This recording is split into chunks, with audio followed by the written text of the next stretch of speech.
Alright, cool. So I think we are live here now. Ideally, if anyone's listening, it's not like anyone is yet, just started, you can hear me on my microphone, which would be good. That's the idea here. Let's see, anyone joining now or going back and watching, I'm just doing a small little test stream. I'm sure you guys can notice I'm not in the studio. Card's not here. I just moved a few weeks ago now, and I'm trying to get everything squared away. So I wanted to do a little test stream. Also, just say hello, let you guys know I am here. Card's still in Los Angeles. But yeah, so I'm just testing this out. I'm not gonna have not like a normal stream. We'll have a bunch of stuff prepared. We'll go through a bunch of stuff. I'm just gonna talk about a few things, hang out with you guys for a minute. I kind of want to go back and take a second look at this, just check over my audio and all that stuff. I honestly think I'm gonna have to buy a new audio mixer. If you do have your audio turned up and you hear a slight hum or hiss or something like that, I think that is coming from my end. It's one of the things I want to work on. But that's why I just want to do a little test, see what's going on. In the meantime, we could talk about some of the funny, goofy stuff going on. I admittedly, like I said, before I do another like a full video or a full real stream or anything, I'm gonna need to dive through and get some more stuff together. Just because I like to have felt like I've gone through and I've actually kind of picked some stuff that, like, generally speaking, you guys wouldn't have come across and put together some interesting things. I haven't had time to do that yet, so I just thought we'll go through. This was a funny one. So I don't know. I mean, I guess I know now that Andrew Yang is running for mayor, right? Like, he's a threat to some people again. I mean, just like a threat to people who want someone who isn't Andrew Yang to be mayor of New York City. You know what I mean? Like, they look at him as like, oh, he's too big and he's true. Someone says, isn't him constantly making other people mad more proof he's a true New Yorker? Yeah, I guess that is an interesting thing. We can kind of, because I don't know. I don't live in New York City, right? I'm not from New York City. I don't really care about New York City. However, just from my perspective, I can see why some people, and it's not that Andrew isn't a real New Yorker, but it's just like, I don't know. Are the other people running for mayor, have they been in the city for the last 24 months, more or less, constantly? I'm not saying it's a requirement. I'm just saying, like, if I lived in New York City and I was like, it's not that he isn't a real New Yorker, but, like, you didn't leave the city to go do other things. These people didn't. I think that's, like, a valid point. I think it's one of the reasons, honestly. This is maybe perhaps I'm revealing a bit here, but I think in general, people like this, man, like, you're self-conscious about something if you feel like there's a legitimate reason to criticize you for it. And it's not that he isn't a real New Yorker, but I mean, he was in Georgia. He was in Iowa, right? He was in New Hampshire. He wasn't in New York City when perhaps other people will. Now, he could say, look, New York City is a city people come and leave all the time, right? Like, and I left, I'm coming back, I want to fix it. I don't think it's like a reason why you shouldn't be elected. I'm not that shallow, but I could just see someone bringing up, like, well, I mean, like, you did leave us, like, you came back, but you didn't leave at one point. I just think that's why he's always trying to show people. He's like trying to get in front and be like, no, look, I have been here for a while. I think even he knows, like, it is kind of weird, like, moving your family to Georgia 2 months before you announce you're running for mayor of New York City. Like, it is kind of weird. I don't think it's a huge deal, but I could definitely see why there's people that would be like, that's kind of weird, right, man? Like if somebody like Maya Wiley, right, or Scott Stringer, I'm trying to get his names right. If one of them just simply was in the city for the last 14 months in a row, if I was a resident of the city, I'd be like, yeah, I could see an argument there. Ultimately, again, I don't think it matters, but I just think from afar watching that, I've definitely seen that. How is he making people mad, dude? Andrew, honestly. Okay, so I'm just going to go through, we'll just go through some of this stuff and go through this. Is it clickbait? Honestly, here's the thing, man. If you clicked on something, the answer is almost 1,000% yes. But no, I mean, like, for some reason, Andrew Yang can post a picture of his soup. Let's go through the comments. I like this one. This is a little bit, it's sassy and snide, but at least they have something here. No carrots, no celery, no seasoning to be seen. It's like the perfect metaphor for giving people UBI while cutting basic welfare. Who made this? Your campaign manager? A reference to something else I want to do a video on that Business Insider article. Just like you. But I mean, it's this is my favorite one, actually. There is still time to delete this. Now we got a verified dude here. Revolting. He can do literally anything. And it's like, remember when he posted a picture of him like picking pizza slices, and people are like, "Oh, who's this guy? Oh, some New Yorker guy." Everything he does gets this exact same reaction. Which again, it's part of being near the top. It's sort of being you don't take shots at losers if you're trying to win, because who cares, right? Um, what the fuck is this? What chicken bathwater? Like, dude, the reason why people feel the need to like jump in and put some of the stuff in there, I honestly do not understand. I posted a comment earlier. This one, we'll go to that one too. This one cracked me up. Let's see. Ooh, actually, do I have it set up? We're gonna get full screen for a second. You can see that my camera's too good for how I've been shaving my face lately. However, there's something else that was funny. So I guess this isn't literally chicken soup, but this. I tweeted about this, so I'm gonna kind of just pull my tweet up. I want you guys to check this out. So Andrew Yang, after he announces he is sick with coronavirus, he tweets out a couple things. Part of the thread, he goes, "Hey, if you want me to feel better, then just donate. Like then I can relax." Kind of joking around, having some fun with them. This was a funny one, and I didn't like cherry pick this. This was like literally the top comments with this. Just again, man, just everything he does draws anger. He's a kid. He's running for mayor and he fundraises on Twitter, kind of like wink, wink, tongue in cheek, and you get a bunch of stuff like this. One of the reasons why I wasn't surprised, right? Another great question: why aren't you supporting Maya Wiley? Maybe because he's running for mayor, right? Like whatever. And you could just see a bunch of people were upset about that as well. The chicken soup. Here again, like I guess to be a little bit more. Like, if I were to go the opposite of clickbait and I was trying to explain this in a way that's so boring, people wouldn't even feel the need to click, I would just describe it as people who don't like Andrew Yang complain about everything he does, right? But I will say, Andrew Yang has reached into that stratosphere now where people complain about everything he does. And honestly, I think it's more of a blessing than a curse. People complain about everything you do. But yeah, you can just scroll through. I thought it was funny just scrolling through this. Now and there, again, you can see people defending him and stuff like this. It's just that, like, literally this guy posts anything. Like, I picked chicken soup. I guarantee you someone took exception to this. People take exception to everything he says and does. But again, he's running for mayor of New York City. Oh, there was something else I forgot. This was great. Let me pull some up. Give me 1 second. I want to pull this one up. Again, these are some of the things I want to do, like an actual video or like a real live stream where I take some time to put them together. Today, I'm mostly just confirming my new audio equipment I got works. I want to test out how it sounds. Let me know, guys, please, how the audio sounds. I'm messing around with some new stuff, and I think there's some issues with it I'm trying to fix. I need to fix my camera lighting and stuff like that as well. And then, I also want to make sure my internet doesn't crap out halfway through this. And if it doesn't, then we can start getting some more fun, real stuff going. But let me pull this up. Andrew Yang put a thing out saying that he wanted to cut down, or he wants to address what he perceives as a rise in crimes on subways, in the MTA. And I want to find this. And just, of course, some little journalist guy's got to get his word. Like, actually, crime on subways has gone down per capita. It's like, dude, I mean, I don't know. I see videos, people get thrown off subways in New York City. It feels like way too often. Assaults, attacks. I'm trying to pull that up, but it's...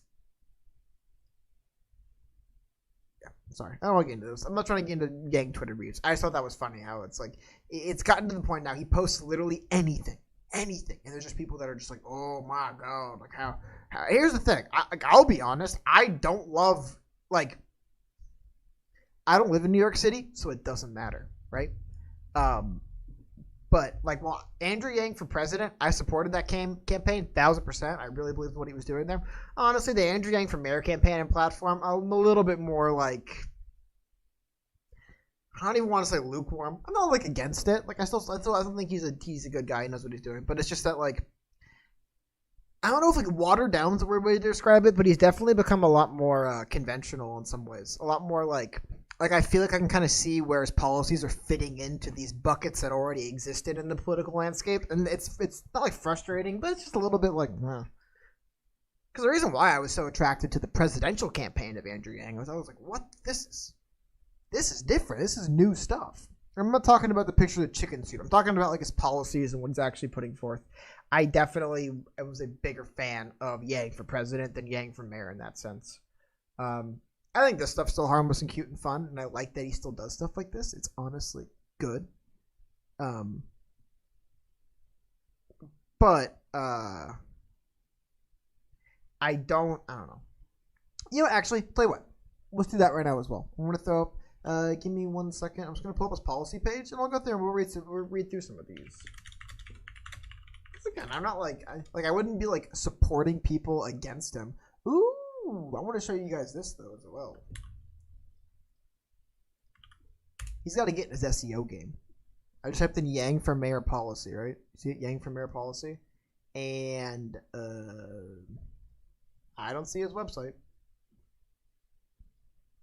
I understand this is hard and expensive and difficult and not easy to do. However, he did it when he was running for president.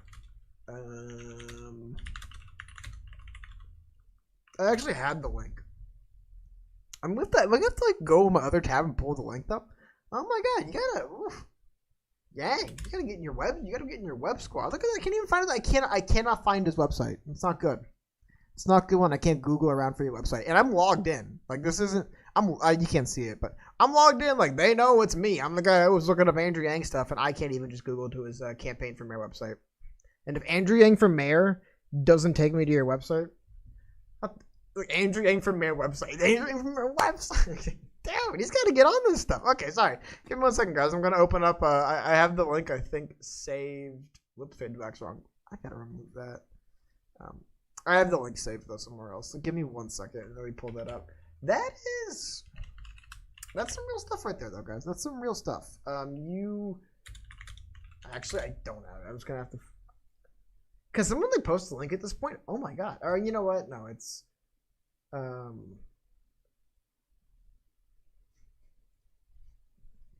Gotta admit, this really is a bad sign for a campaign. Yang for NY. Sorry, Yang for NY. Okay. I'm just saying, dude, like, why am I asking people in chat for the address to his website? Like, that should be, like, something that I'm sure he'll take care of it. But I'll show you guys what I mean. So, like for example, I understand that you actually can't really put UBI forward as the mayor of New York City the way you could,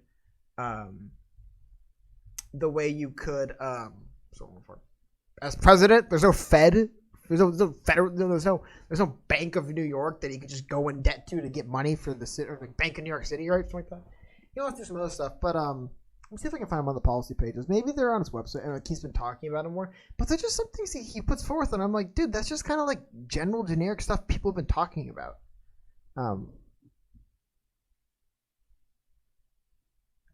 Like here we go. Like, and I understand maybe, but like. I don't know, like, when I think of Andrew Yang, like, Sanctuary City, New York City, like, is that even, like, a thing? Like, isn't that how they've been running New York City since before he got there, is largely my point? You know what I mean? Like, I was under the impersonation that Bill de Blasio was doing a lot of this right now. And if he isn't doing it, he's saying that he will and then not doing it.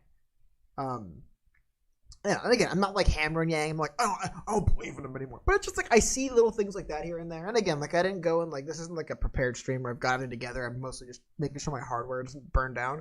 But there's something like that. It's not like bad. It's not like I even like disagree 100%. But it's a lot of stuff that's just kind of like, dude, like that's stuff that I don't know. It's stuff I just feel like other people are not only talking about, but doing and have been doing for years. And that's like the Yang for mayor movement. Like, I don't know. It's just not as exciting to me. It's less like, oh man, you're going to like revolutionize. Here, I'll show you guys chicken soup. This is the infamous chicken soup that got Yang called out. Here's the thing. I could literally do a stream every day just picking out one of his tweets and saying that he did this and made people mad today. Again, I was putting something together quickly. Anyone who just joined in the last few minutes, I'm sure you can notice I'm not in the usual studio. Not here with Carden.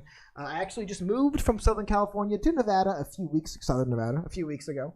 And as such, you might notice a slight echo. I'm still waiting to get some of my sound, like work in progress here. So I was pretty playing in the background as well. But I just wanted to hang out here for a few minutes with you guys, just verify that like a little aside, I was under the impression when I first moved, I was going to have a 1.5 terabyte data cap on my internet. And I was like, that's going to be an issue, especially for streaming, like just because it adds up. You know what I mean? But I found it a couple days ago when I was going to pay my bills. I guess that isn't the case. I guess I do have unlimited internet, which may be bad news for you guys. Because if I have unlimited internet and I get this thing dialed in and comfortable, I think I might want to get a new sound mixer in general. That aside, I'm going to be spamming you guys with a lot of stuff. So hey, I just watch out. So just watch out. That's what I'm saying. But anyways, yeah. So over the last few days, I haven't been able to keep up as closely as I generally would like to keep up with what's going on with the Andrew Yang campaign and all that stuff. Mostly as a result of just being. Like, honestly, this week, right? It's Thursday now, but this week, you notice I'm still, like, hitting my mic by mistake and stuff. First time I haven't like been just unpacking and building and furniture, and I haven't been doing that for this week. So finally just got settled in a bit. I thought my sound panels were going to be here today. I was going to put them up before I did this, but they're not. And now that I'm setting it up, I think I do want to get a new mixer anyway. So sorry, that's a little personal aside of Nifian said he got it off DuckDuckGo. So is there some more Google shenanigans? Let's look that up. Let's do a side by side. I'm actually kind of curious about that. I want to do the Pepsi Coke challenge here. So if I type in Andrew Yang for mayor on Google, and then let's go to DuckDuckGo and type in the exact same thing and see what we get. So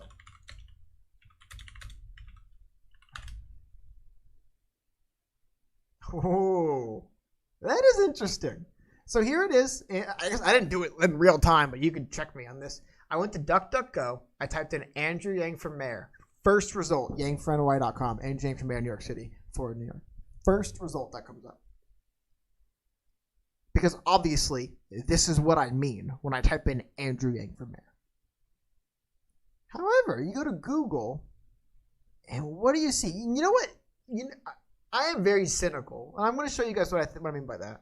So you go to DuckDuckGo, and again, right away, right at the top, Andrew Yang for mayor. Obviously, what I'm looking for, I type in Andrew Yang for mayor. However, Google, and this is just how I view Google's business model, right? Google does this. I type in Andrew Yang for mayor. Cool. You want to know about Andrew Yang for mayor? First of all, here's all of our corporate partners. Here's the people that pay us money.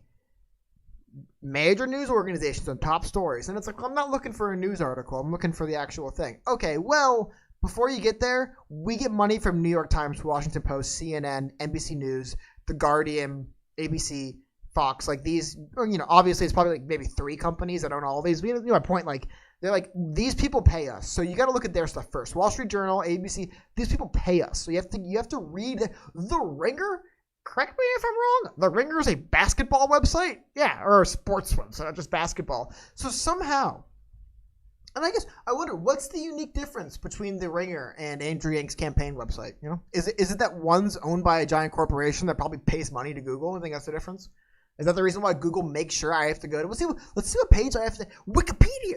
Andrew Yang, just Wikipedia page in general is top ranked. And this gets me to my other, not conspiracy, but if I'm being super jaded and cynical about this, wonder if Andrew Yang forgot to, what do they say? Tip the headsman, so to speak. Like, what? City and state New York gets top billing on Andrew Yang. Again, this isn't like rocket science. It's like this comes up right there. Sorry, so I didn't mean to go off on a tangent about this, but some weird stuff. That's some weird stuff, isn't it? Like, I mean, that's why I was like, Andrew, what the hell, man? Why do I have to go to page 4 to find your campaign website when I literally type in Andrew Yang for mayor? Let's check. I gotta be honest, I don't really know what their websites are off the top of my head anyway, but let's try. So it's Maya Wiley, right? She's running. Whoa. It looks like the Wiley campaign did not forget to tip the headsman. They go right to the top. I don't know. Hey, you know what? Some things in life, just coincidences, Just coincidence. Maybe Maya Wiley's, maybe she's got a savvier social media team. Let's try Scott Stringer. I believe he's also right? Oh, whoops. I forgot the for mayor. Yeah, Stringer for mayor comes right up. Right up. Max Rose didn't actually run, did he? It's kind of weird though, isn't it? Actually, it's kind of weird. I didn't even think about that. I just kind of assumed, there must be, but either Yang pissed someone off or he isn't paying someone, right? And like, here's the real thing. Like, I don't know. I think Americans have funny words for bribes, right? But it feels like somewhere in this chain of custody, someone Andrew Yang paid to build his website didn't bribe the right person, so they don't get fair Google results. That's what it kind of feels like, And again, maybe it's not a bribe. Maybe, hey, you just forgot to pay. You just forgot to let us know this is actually a political thing, and the way you do that is by, bribing someone. But it is weird that other people that just show up to the top. I mean, I have to imagine if it was. I mean, I have to imagine Andrew Yang's bankrolling this campaign with more money than these people are. Not because he's richer, just because I think he's got a better fundraising apparatus put in place than other people do. I could be wrong, actually. I'm going to mayor, but I just feel like he's a bigger star. He should get more attention. Now here we go. Yeah, here we go. Right now we can do the double, triple jaded, cynical approach to this. Is that since Andrew Yang is money on search terms, there's a guy for the rights. There's a guy who writes for New York Post, John Levine. He has like a beat of just like every few days he writes an article criticizing some random thing Andrew Yang did. So I wonder if it's just Andrew Yang articles make so much money they have to go above his actual campaign website. It's like, sorry, dude. Our partners know people click on your name, and that doesn't really apply to Stringer and Wiley as much. So they're like, hey, dude, like people click on Andrew Yang. Like, no, you got to put the paying customers up front.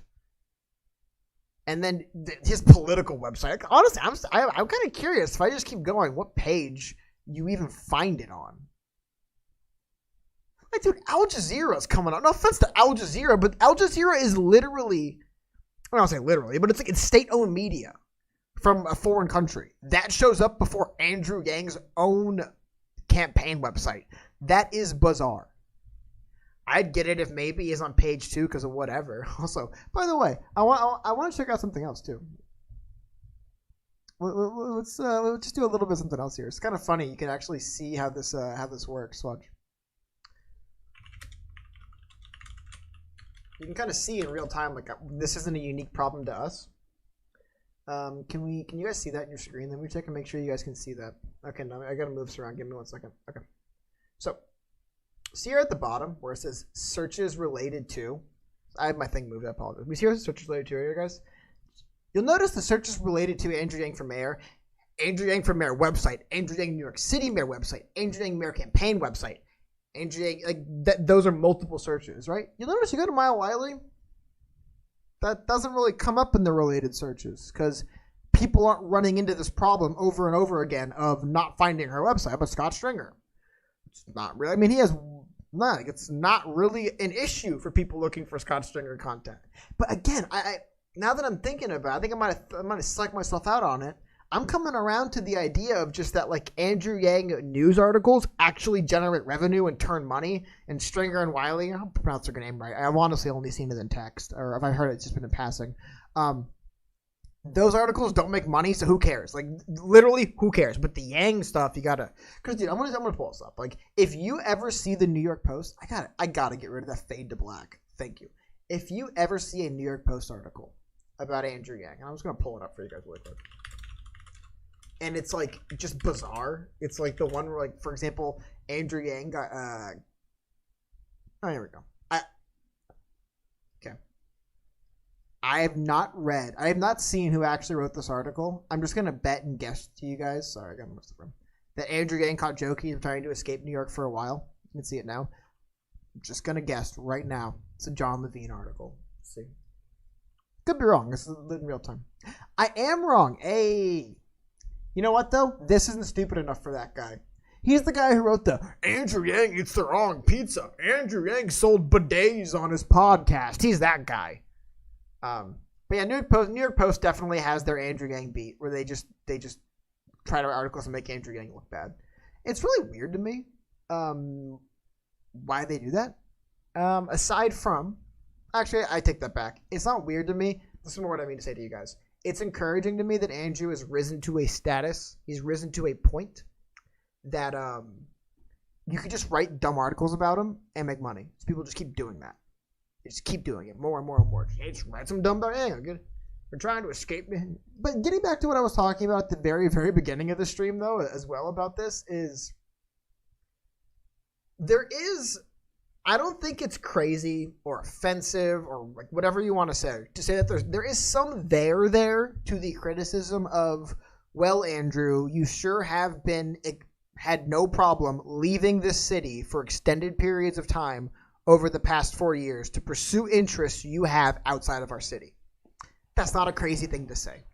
All Andrew has to say is, I know, but I'm here to stay now. I'm here to be your mayor for the future. Maybe I left because I saw what was happening. But I just feel like it does bother me. Not bother, but I think, Andrew, if you just kind of stepped into that criticism a little bit more and said, okay, but like you're gonna see why I left and now why I'm back, right? Like I left because of who was running this place. I'm back to turn that around. Like I think people can warm up to that. I just feel like I haven't seen him fully address that. Half and half addressed it, but again, the last few weeks especially, I've been just busy and I haven't been following it up. But I just do think it's interesting. I think it's a thing. I think stuff like this is stupid. Are you trying to escape from New York? But I mean, like, yeah, people are gonna notice he was in Georgia. I mean, how much time did Yang spend in Iowa, in New Hampshire? Did he spend more time outside of New York City than inside New York City in 2019 and 20? Maybe. At which point it's like people can just say, like, what the hell, man? Again, he can say de Blasio sucks. I wasn't going to live in his city. That's why I'm coming back to save you guys, which I think is a pretty good point to make. And I think he in some ways is. But yeah, I just do wonder, though. Again, to get back to the story, I got off topic, sorry about stuff, but I do wonder what is the reality. There's some reason why Andrew Yang for mayor does not show up. Other candidates for mayor of New York City, they do show up, and DuckDuckGo brings it up. There's some reason. Is it? Because I have like 40 jaded cynical reasons, and I'm actually curious. Sorry, I want to see what page did we find this on. I got distracted because I mean, like we're getting. I think this is like no disrespect to these outlets, but like really some. Where is it? Times of India article from a month and a half ago shows up before his campaign website when I type in Andrew Yang for mayor website. Like, really? It's just, and it's like, what is Google pulling to show me this? You can see in all these articles. Like, you can look what comes up before, man. Look what comes up before. A tweet. Andrew Yang's tweet. But not the website. Even though I searched word for word Andrew Yang campaign website. Again, though. Oh, here we go. Here's Yang for New York. It's on page 2 underneath Forbes, Gothamist, Al Jazeera, Times of India, I believe. Oh, no, never mind. Hold on. I think those are further down. There's one of them on this one, right? Al Jazeera, like, that all shows up before Andrew Yang. And then that's his tweet saying he moved and it shows up. It's, I don't know. Didn't mean to go on this for as long as I did. It's just, I do wonder the weirdness for it. I wonder where it comes from. Yes. Oh, yeah. Sorry for anyone who just joined. Yes. The reason why, I've said it a couple times, but you probably noticed. The reason why the studio looks kind of weird. I'm not in the studio. I'm not in California anymore. I'm actually in southern Nevada. Not like quite Las Vegas, but like I can like see the strip from my apartment. It's pretty close. Anyway, what was I going to say? Yes. So that's why I'm doing the stream today. A little bit more just kind of laid back, hanging out with you guys. Don't have a whole lot to go through and prep and show you guys, mostly just because I want to check my audio. Also, please let me know if you hear anything. I honestly don't know much about how Google works, but if you would like to tell me which one it actually is, why Andrew Yang does get just different treatment than other people running for mayor. Like I said, if it's just they didn't call someone and say, hey, he's running for mayor, which sounds kind of ridiculous, right? But like, why is it that Scott Stringer and I could pull up more people and just keep going through names. I have to assume for the majority of them, they didn't get that treatment. You'll notice the other treatment Andrew Yang gets that they don't as well, right? You'll notice that Andrew Yang has top stories related to him and these people don't. So again, that's what I think. I just feel like Andrew Yang is stuff they want to show you before you can get to like the boring actual real results that you would probably have to find if that like DuckDuckGo gives you, for example. Like DuckDuckGo just gives you real results. Google's trying to like cram all of the important stuff in first, and then I didn't even find where the website is here. But seriously, let me know if there's some other thing at play here. It just is weird, right? It is bizarre. I'm honestly coming around to the idea that Andrew Yang is just so much more popular and he's so much more interesting, and Andrew Yang articles get so much more clicks that the Andrew Yang news articles are just all you see. And then eventually, maybe on page 9, they'll get to his website. But yeah, that's enough of that. Let's see. I've actually oh wow, I've actually been doing this for a half hour already. Very cool.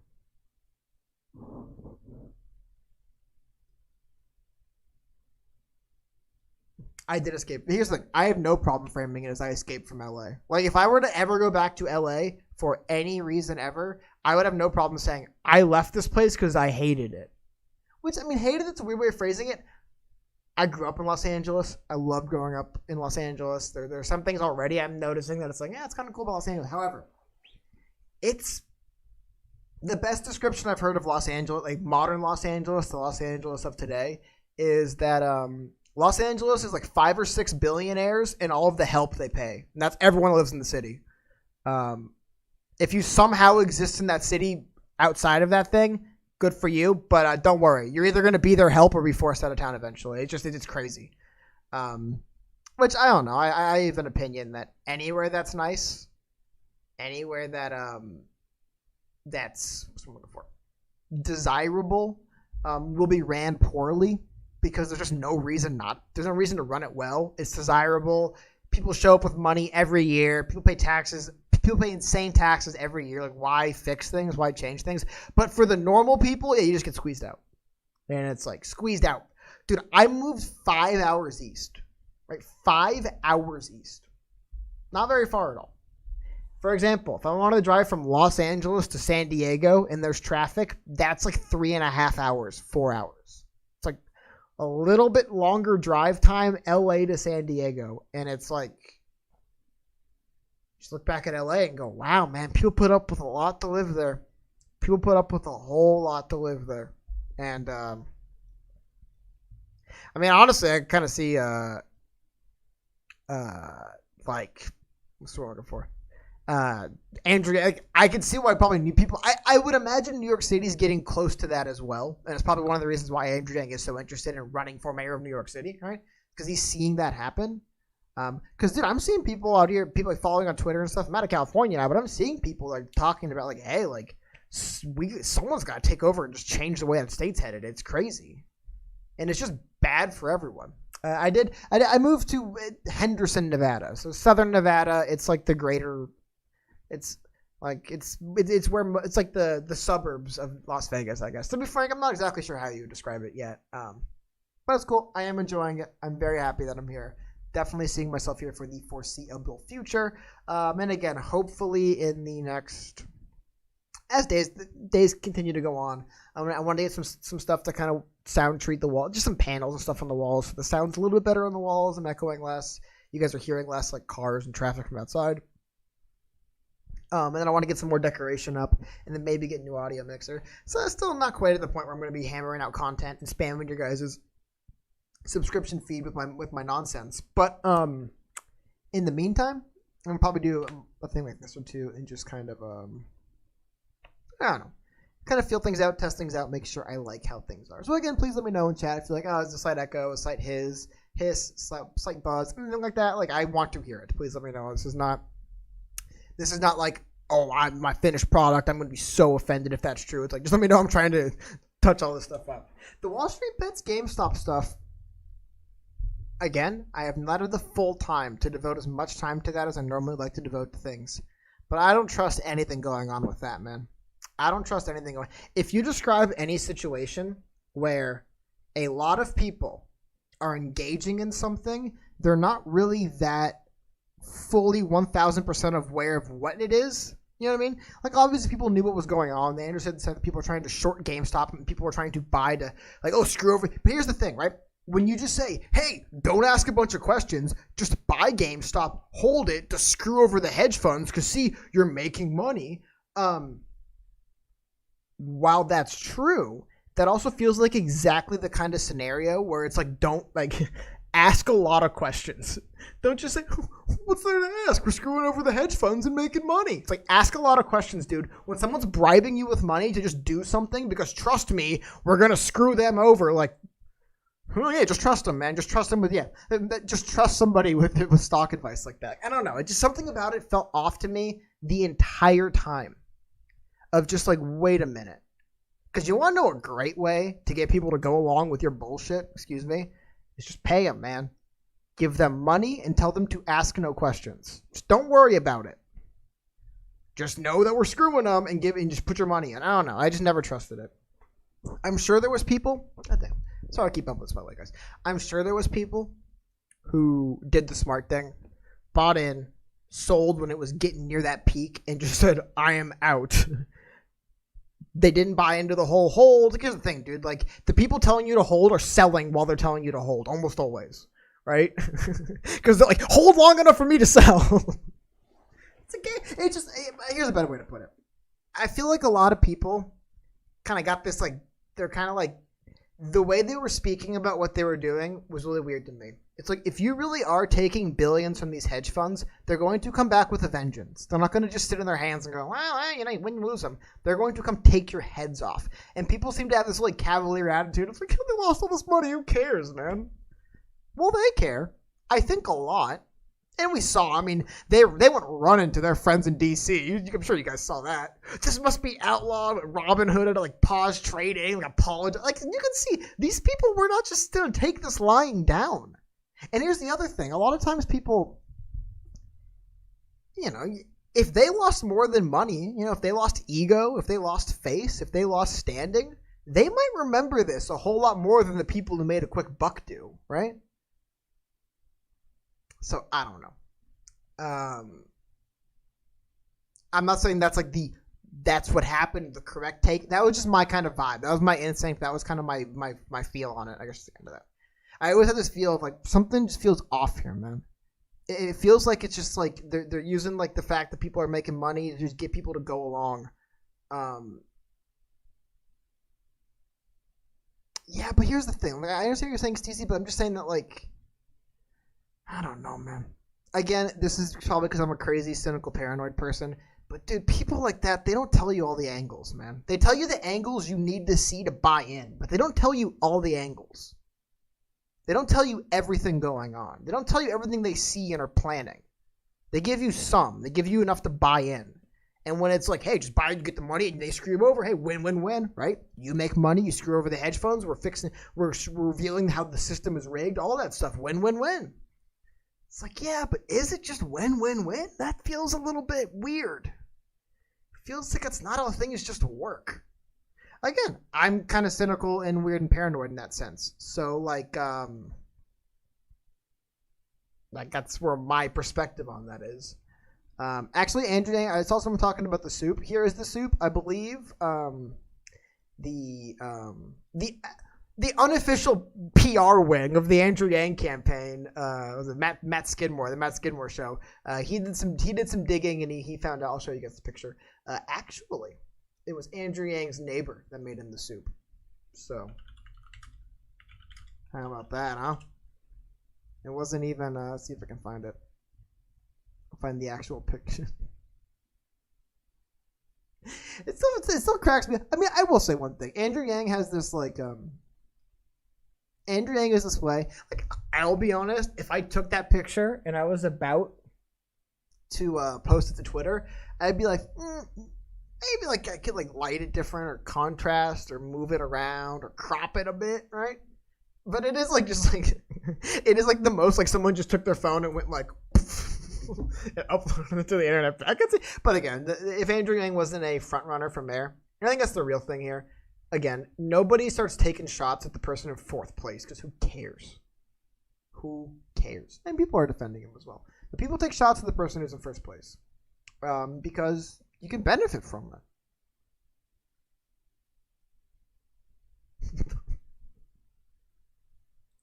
I don't know. I guess I'm not as bothered by the things Andrew. You know what's funny though? I am probably way more critical of the actual policies and what the Andrew Yang for Mayor campaign is trying to do. I'm probably way more critical about that than a lot of the people who just bitch about him all day.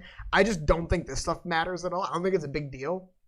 Again, I think the Yang platform has become a little bit. I almost want to say passe. Like I hear him say stuff and I'm like, and like that's not interesting, dude. That sounds like a kind of compromise stance that a lot of people have come to that's just not very effective, and the reason why no one ever actually gets it done is because it's just like the nuts and bolts don't work correctly, and it's one of the reasons why I liked that you were trying to say, hey, these things people are trying to put forward, maybe they have good intentions, but this is crap. Let's like mix some things together here. Let's pull. Well, I guess I don't know. You'll notice he's gonna run to the same wall he always runs into, right? Which is the wall. Like I noticed this when like the $15 minimum wage and UBI debate comes up, right? Like there's people, and it's like I say, like, look, dude, I don't care if it's UBI or $15 minimum wage. If it's a $7 minimum wage with half of the UBI I would like, and that actually is what raises real wages for like entry level workers and even like people that are like more like if you could take jobs that no one can make a career of and make them pay at a level that you can kind of actually maybe make a career out of this, that is cool. I think that's something that you need to move forward to just because the way our kind of economy and society is structured, right? But there's some people that are like, no, that shit doesn't matter, dude. It's got to be UBI. And it's like, well, I agree. I think that's the best way of going about it. But I mean, if we can accomplish the goal, who cares?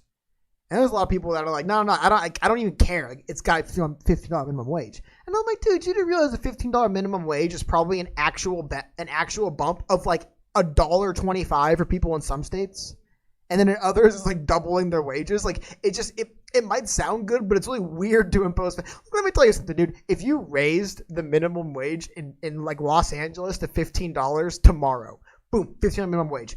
I wonder how many people would make more than an additional 80 cents an hour. I really do. Or maybe $2. I'm pretty sure it's basically 13 now.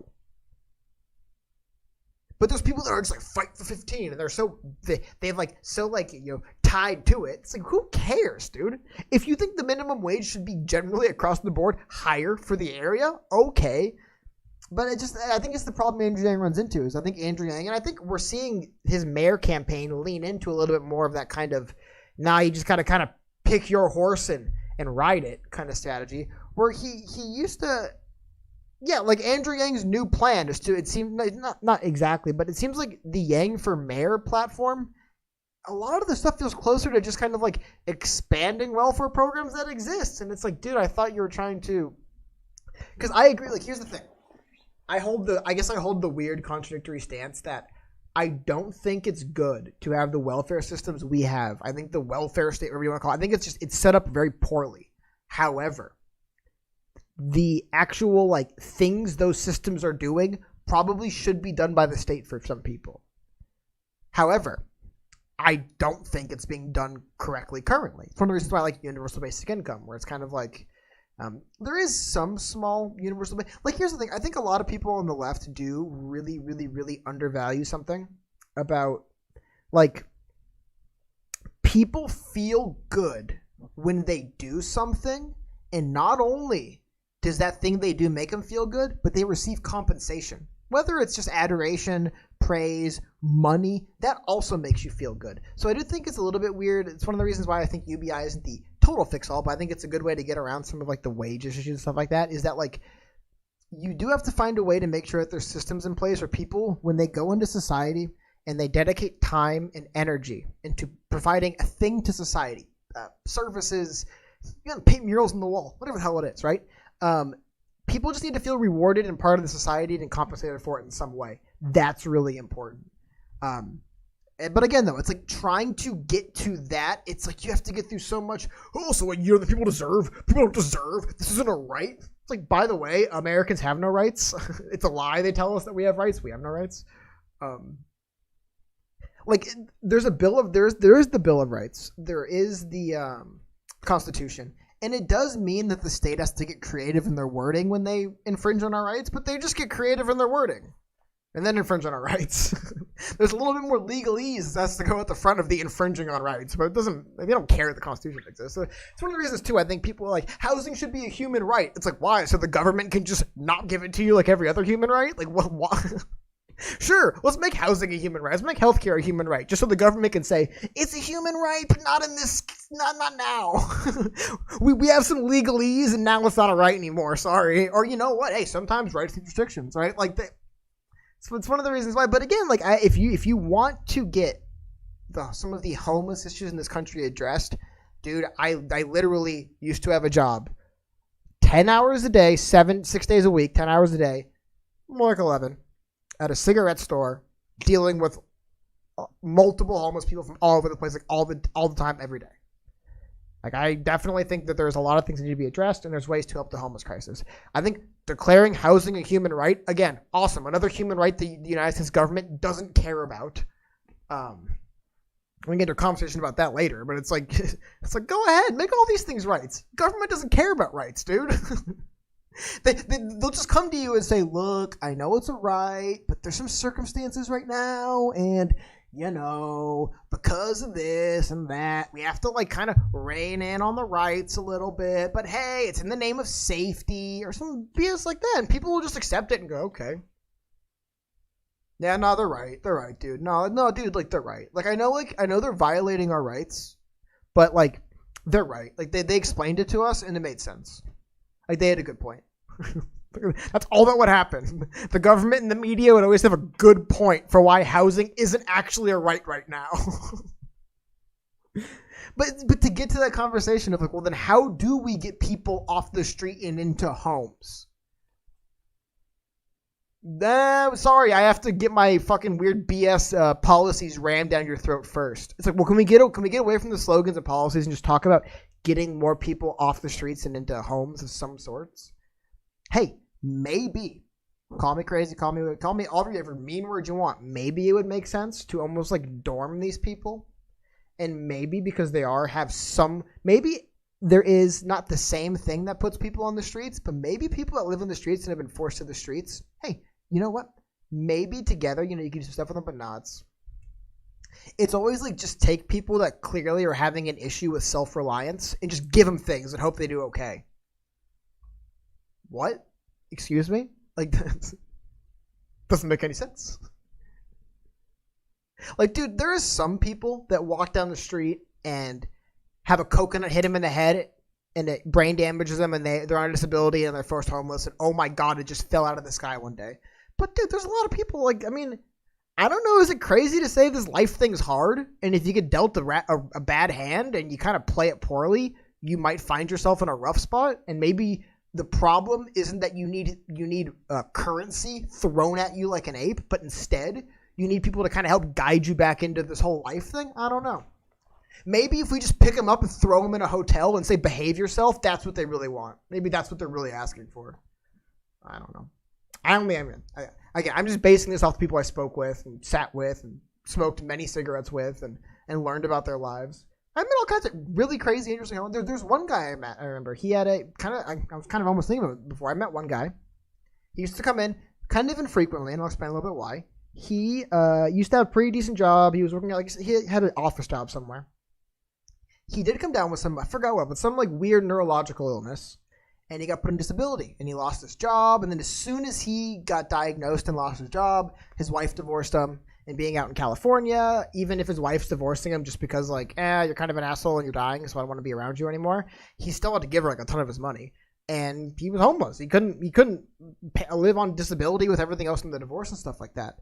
So he would do what he could to try to make some money on the side. And when he could make some money together and get disability, he'd stay in hotels or whatever. But then other nights he'd stay out on the street. That was his life. And he was trying to just get stuff back together. He said the state covered his medical stuff enough. Like he's but it's just like, he's tough, Maybe he's the kind of person you could just write a check to and he can go, but dude, there's some other people I met. There isn't a check big enough you could have written these people. They needed help. I think that's one of the weird things is a lot of people think money is help. It isn't. Money is not help. If someone needs help and you just throw a bag of money at them, you're not a good person. Not a bad person, but it's not like you're like some like saint because you're throwing coins at them. I mean, like, that's not... I mean, just think about that, man. Think about how many times in your life you've asked for help and what you meant was just a check. Just sign a check. That's what I need. I don't know. I feel like a lot of people that need help with things, Like, hey, can you just, like... Again, though, that's the boring stuff. That's the stuff people hate talking about. That's stuff no one wants to talk about. People want to talk about people want to argue over how big the check is, not if it helps. How unfair it is to taxpayers for the check to be that big, not if it helps. How unfair it is to the homeless community if the check isn't big enough, not if it helps. And then guess what? If it doesn't help, if these people that have problems in their life end up homeless again after you throw a bag of money at them, they're just gonna blame the homeless people.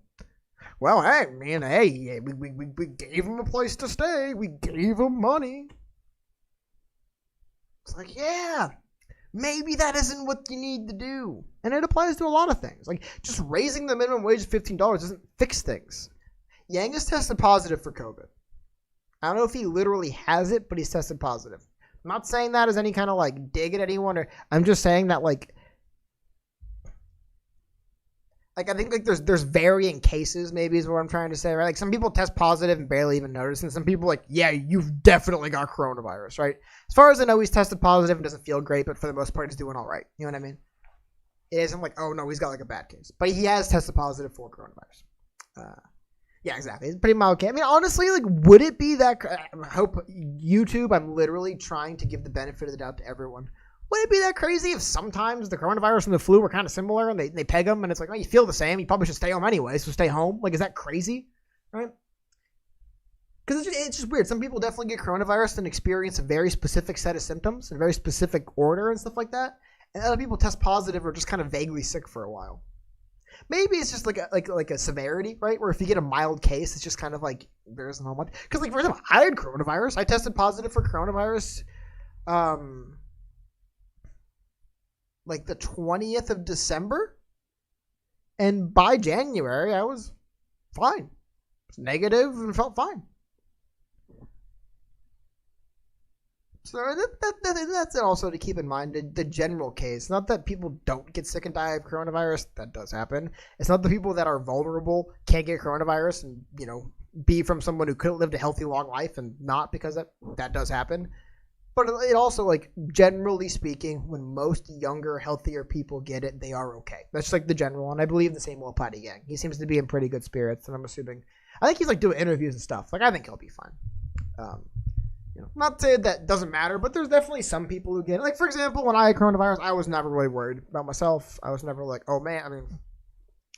Mostly just because, like, I had felt okay, right? Like, I never, like, started, like, feeling really bad. Like, I felt okay the whole time. Sick, tired, but there was like never a moment I was like, I gotta go to a hospital. So I think most people don't get there either. So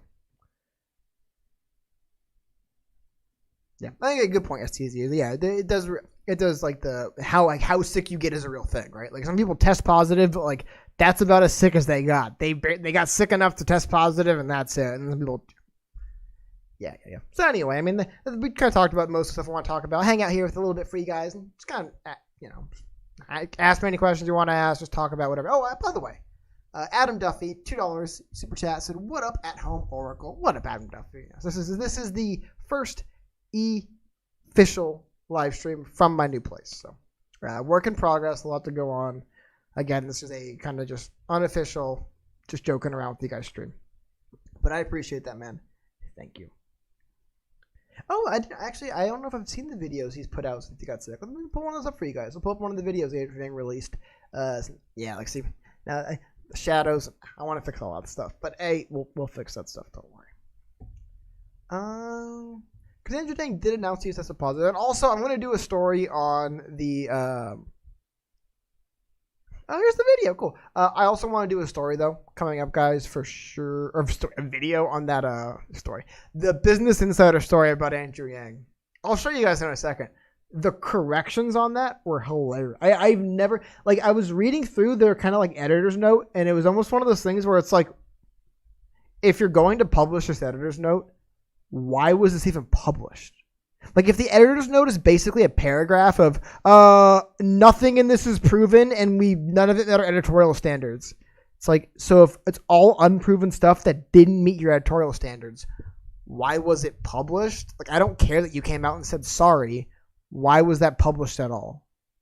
Anyway, I believe this is the video of Andrew Yang. I hope this doesn't sound terrible. That should be okay. Here's a video of Mr. Andrew Yang posted in the last few days.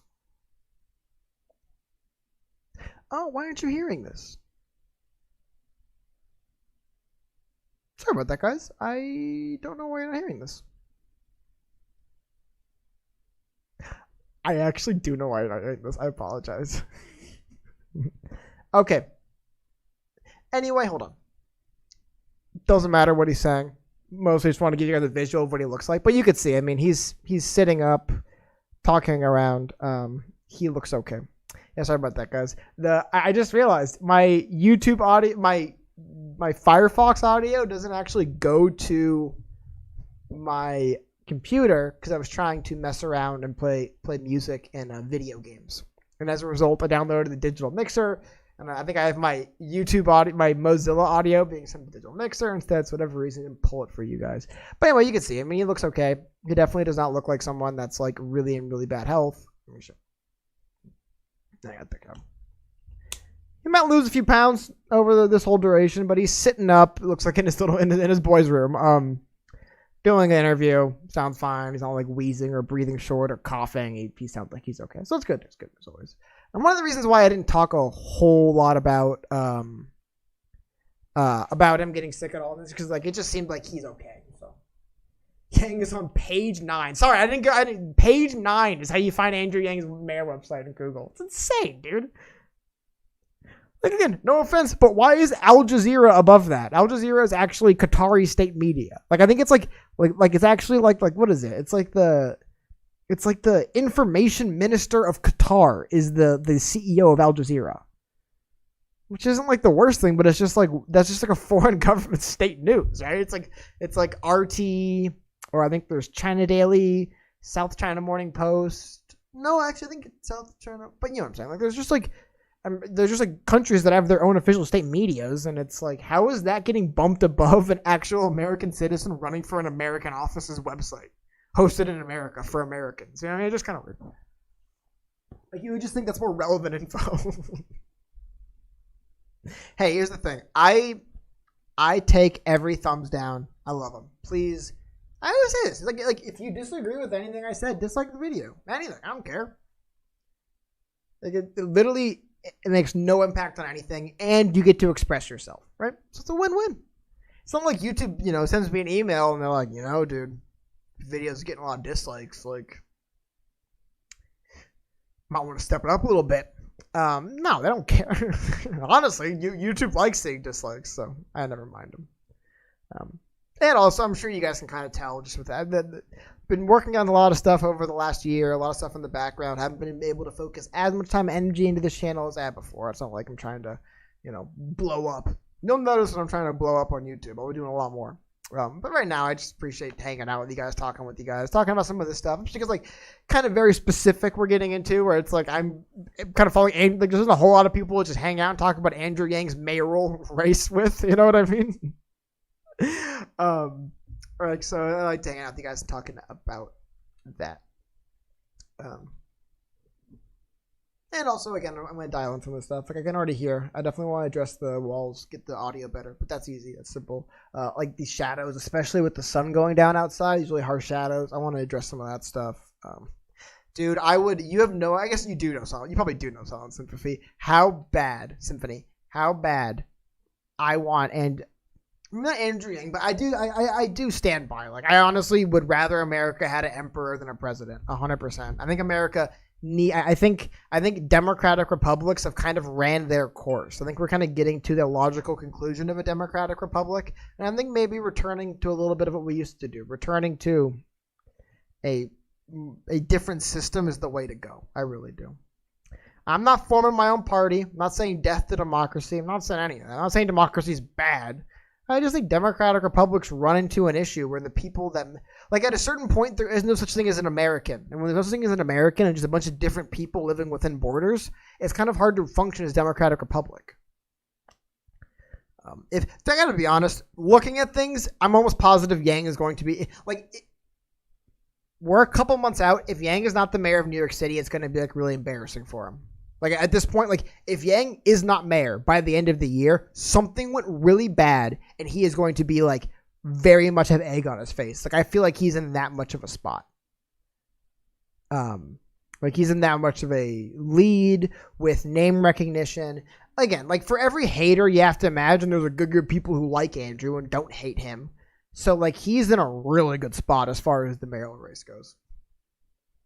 It's one of the reasons why I'm bummed out, and I almost think it's intentional. I almost think the reason why George Washington had no legitimate children was so that nobody would try to make them or their heirs the rightful, king of America or queen of America. I legitimately think maybe that wasn't the whole reason, but George Washington was really weird about that. He was really worried that they would try to make him king or they would just make someone king as soon as he got away. So he tried to do stuff. New York probably won't get people. I honestly, just from the perspective of someone who just left Los Angeles, the problems going on in these big cities in America like that, I don't think they're going to be addressed in the next few years and have people moving back into big cities. Because, dude, it's not just New York that's losing residents. It's not just California, Los Angeles. It's not just San Francisco. It's not just, like, Chicago and states. Like, a lot of these bigger cities are losing a lot of people because there was a lot of conveniences. This is theory here, right? But the fact of the matter that there's a lot of conveniences that you no longer have to be in a big city to experience, that makes that kind of extra tax you pay for living in a big city look way less appealing.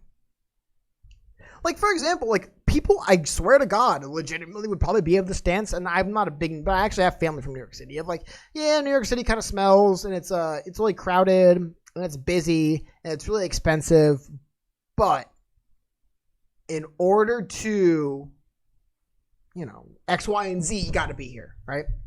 If I want to pursue a career in this, I got to be here. If I want to do this stuff, if you want to be around this, if you want to be around that, if you want to see this, if you want to do it, you got to be here. I think that's just going away in big cities. So now it's like you don't. Like, you can just be, you can be 7 hours away. Like, you don't have to be in these cities anymore. You don't have to go to these places, but they still impose that tax on you, you know? They're still dirty and smelly, and like they're like not that safe, and like they're really busy.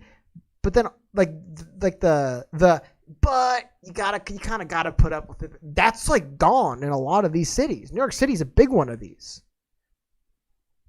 I mean, Wall Street might never leave New York, but I mean, are people not trading from all across the country? A lot. Like, dude, Andrew Yang talked about this. One, they're automating in his book, and the war on people. He talks about this. Like, some of like these big stock firms, they went from having like hundreds of people on the floor at the stock exchange to like 3. Like that. Like they're really like, maybe they'll base some of these, but like for your average regular person. For example, dude, I left Los Angeles because, you know what? It's a 90-minute longer drive to the beach now than it used to. Or it's a 4-hour longer drive to the beach now than it used to be. Maybe an hour and a half longer to like the snow if I want to go to the mountains and snowboard. But like, if I want to go watch shows, professional sports, if I want to go to specialty stores, if I want to go to, you know, areas with a lot of people, like all of that is where I am. Granted, I do live in what you would consider a big city, but I guess I'm talking a little bit more about the legacy, like New York City, Los Angeles, Chicago, San Francisco. And you'll notice people are leaving those cities and they're going to, like, I'm in Las Vegas. A lot of people are here. A lot of people are going to Phoenix. A lot of people are going to Austin. Some people say they're going to, people are going to conservative towns. But I honestly just think it's like these big old legacy enshrined, entrenched, the big cities you got to be at. I just think they suck. So people are moving to the next tier of big cities, which are the ones that have been growing lately, you know? They're the Phoenixes. They're the wherever. The Austins. I think, like, what is it? Like, in Montana, some of these cities are growing. Like, people are just going to places that haven't been ruined by millions of people coming every year to ruin. And then if you just look at things in general with being that, like, as you get to more rural, places get more conservative, where it's like, okay, yeah. I don't think people are like, I love the Republican Party and their policies when they move to these states. I think they're just like, I kind of want to go somewhere that hasn't been played out already. Because you can always vote new people into office, and they generally do, right? But I don't know. That's just my thought on that. That even if, like, how about this? I was just at I wanted to look to buy a gun, because out in California it's super hard to buy one. Now I'm in Nevada, it's a bit easier. So all I have to do actually to buy a gun in Nevada, this is really cool. I just got to show my Nevada ID. Just say I'm from Nevada. Here's my ID, right? Well, because so many people are moving to Nevada from out of state, my options for getting my Nevada ID, like a driver's license, and it's not just for buying a gun, it's for other things you need a state ID for, right? Is I can wait until the end of March. Oh no, I can wait till the middle of April, and I can go to my appointment in the middle of April. Or I can go to the DMV Saturday morning at about 4 a.m., 5 a.m., and wait for about 5 hours. Because so many people have moved here from particularly, I'm assuming Southern California, because again, it's a 5.5 hour drive and the climate's almost the same. I'm assuming that's why. That it's like I'm probably going to have a 9-hour trip to the DMV on Saturday to get my license, because it's just that like there's that many people who have moved here from some of these places. I'm assuming a lot of Southern California cities, because it is a pretty short commute. And also, like, for example, I still have some family in Southern California. I can drive them a few hours away. That's why I want to move here. But I think you're just going to see these problems. Like, seriously, New York City, Los Angeles, San Francisco, they just have these taxes that go up all the time. Like, big city, I'm not even saying like literal money tax. Just the price you pay to live in these cities is always increasing. Always increasing. And whether it's money, time, your energy, or whatever it is, right? But the quality of these cities for the people who live there, unless you have a lot of money, it's just going so... Dude, the last 2 years, and I guess we'll say the last year before the pandemic, so like 2019, when I actually could still kind of go to Los Angeles and do things in Los Angeles, it got to a point... I lived about 40 minutes north of Los Angeles City, right? It's like 25 miles, but with traffic, 40 minutes. The reason why I stopped going into the city wasn't even the drive or the traffic. It just really sucked being there. Like if you weren't showing up to spend a lot of money to kind of like get away from the reality of what Los Angeles City is, it sucks, dude. Like it's dirty and smelly and you're just surrounded by misery. Like just misery. You look, misery. You go to get off the freeway, a bunch of people just trying to like just like these like, not even like a homeless camp. It's just like garbage thrown on the off ramp and people trying to sleep in it. It's just like, this is just miserable. And you feel bad for them. Like why are they like this? Why? It's just like, it's just miserable. And I have to imagine that's probably a parts, and I'm not even talking about something like just like the crime and just like general weird stuff going on.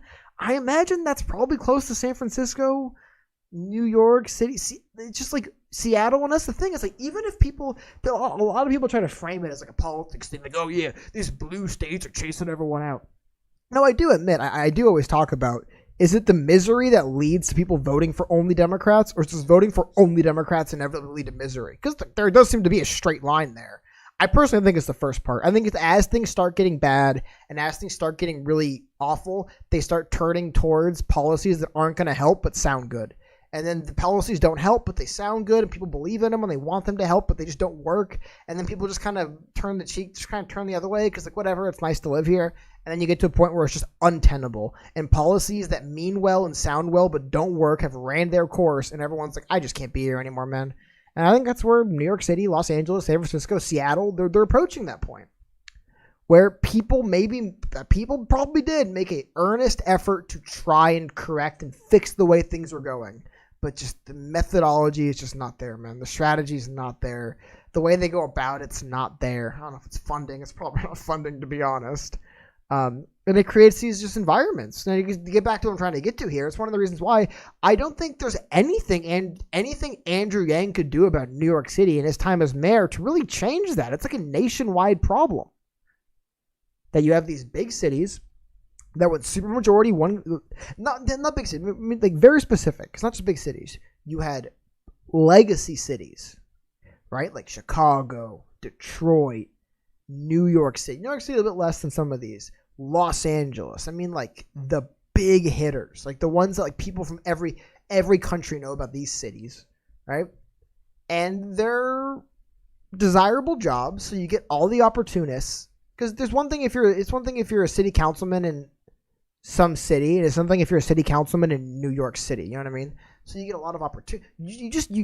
These cities attract a lot of people. I mean, like, here's the thing I think is funny. Like, would any of you guys say I'm crazy for saying that like big cities like Chicago, Detroit, and New York, and Los Angeles attract a lot of grifters and shysters and con artists who want to profit off all the people and money in those cities? Like, would you call me crazy if I said that? And then if I said some of them realize politics is a pretty good way to go about it, would you call me crazy as well? Like, that's what I think it is. I think people get hung up on like the color, the D or the R, but like, because it's like, you know, if you're just being real with yourself, you look around the country, big cities ran almost exclusively by Democrats or losing citizens. Now, like, I think the reductive, similar kind of like eighth grade way of looking at it is, well, must be because of the Democrats. but that doesn't make any sense.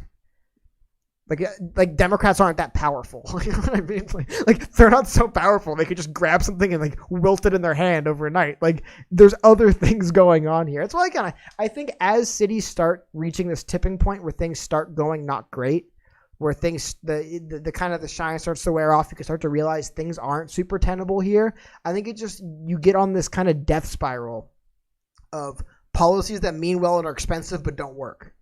And then the more well-meaning, expensive policies that don't work you put out there, because they're well-meaning and they sound good, people aren't going to just give up on them. And because they're expensive, you have to just kind of keep fundraising for them. But because they don't work, you're just in this death spiral of trying to sell policy to people, get it paid for, and then have it not work. Yeah, Vegas is a weird city. Vegas is like a weird, especially because like, I mean, like, I live in Henderson, which is like south of Vegas. I didn't know this. Henderson is considered like a big city and by amount of people who live there and stuff. Like, it is a weird, different thing. I'm talking about like, just kind of like the like you can imagine people 100 years ago in top hats walking around. Maybe a little bit less for Los Angeles, but yeah, I mean, like cities like that. You know, they're like I was gonna say Frank Sinatra style cities, but Vegas is the big Frank Sinatra. But yeah, like yeah, sorry. I just and again, just to tie it up on kind of a bow and make the reason why I'm trying to get to this is because Andrew Yang can't fix that. Like Andrew Yang can't fix the fact that there is this trend going on nationwide.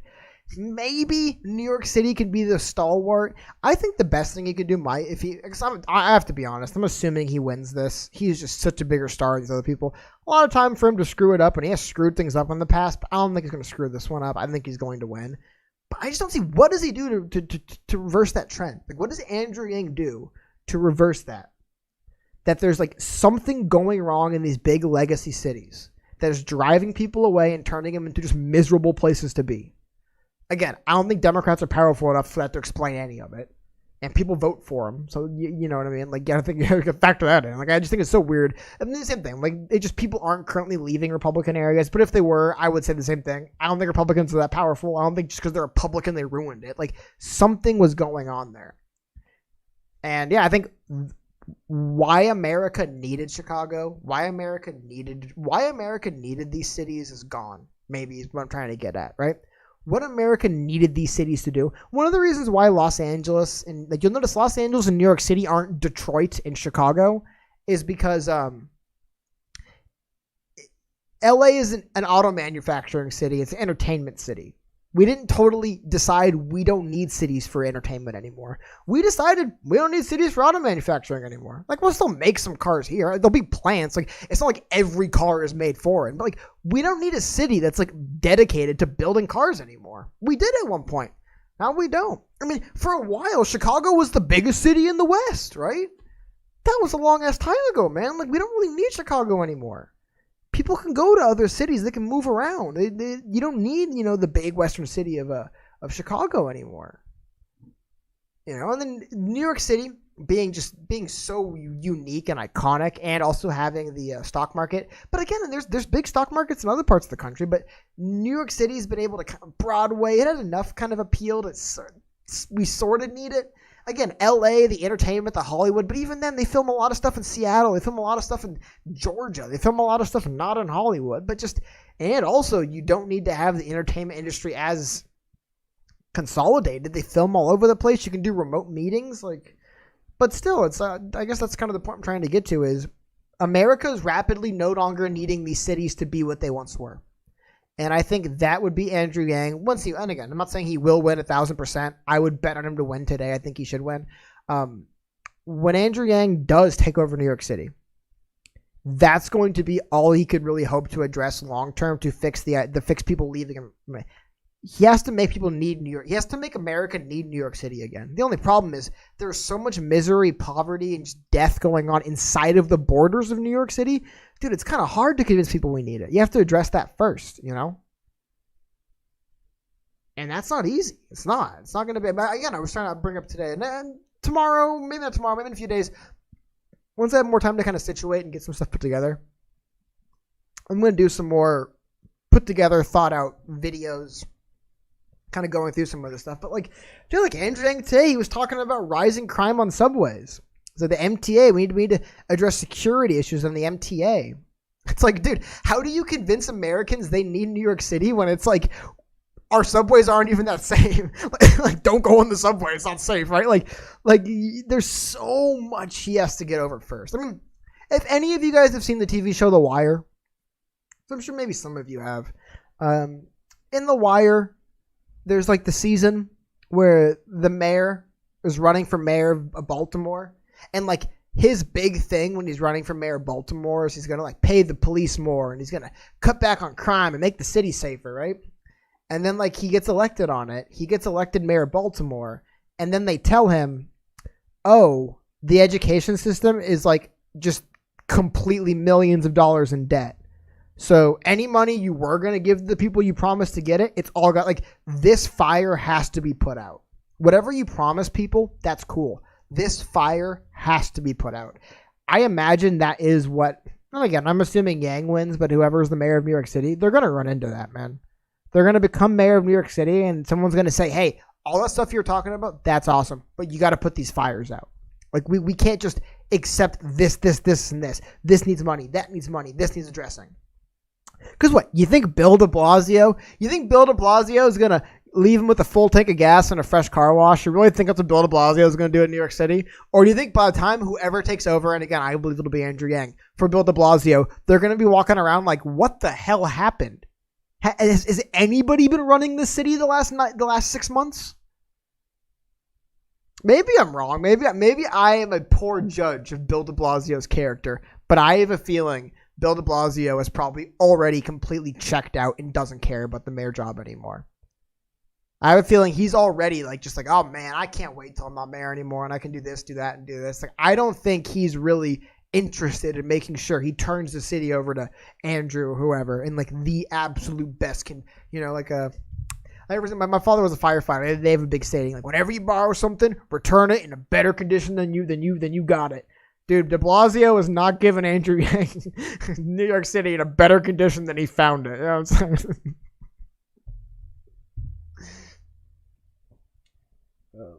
But here's the thing too, like something a lot of people don't talk about is that like there's a lot of people who like you might consider like in poverty or like lower income. There's a lot of people that maybe could benefit from welfare who will literally never seek it out. They just won't. Some people there's many reasons why, right? Some people are just legitimately too prideful. Some people just feel like other people need it more than me. I don't really need it that bad.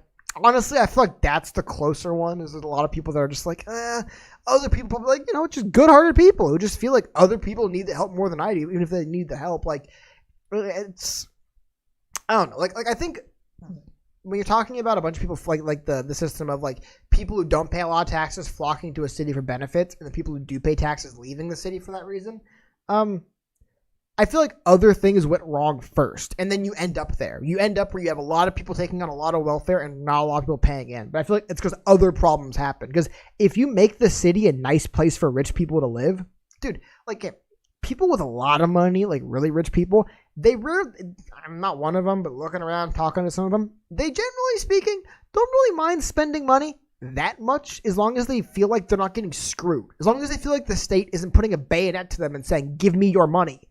But if they feel like, no, like I'm like, I live in this city, I patronize these businesses, I go to these cities, I want this city strong and relevant. That's the problem, is when you have a city that nobody cares about, the wealthy people are like, I don't care what the city's like. I live 80 floors above everyone else and everything brought to my front door. Like, I don't really care about the strength of the city. That's the bigger problem. It's not that like the rich people will just leave, because it's when you build a city that people with money don't feel a need to be in, then you're going to have a city with no people with money. That's obvious. And people without money, they exist in every city. So you just a city needs to be put together in a way that attracts people. And right now, I mean, anyone who doesn't live in New York City, sans Andrew Yang possibly being mayor and whatever the hell that is, any of you who don't live in New York City look at New York City and really think that's a place I want to move today. Not, like the city could be romantic and you have these ideas of it. But I mean, like, legitimately nuts and bolts, I want to move to the city of New York today, the way it is right now. Like, I'm pretty sure most people don't. And I honestly don't even know if Andrew will be able to get to anything like that for years. Like, he's going to have to be spending years putting out fires and making it, like, just making New York City livable for the people who live in it is going to take a lot of work from just outside looking in, you know?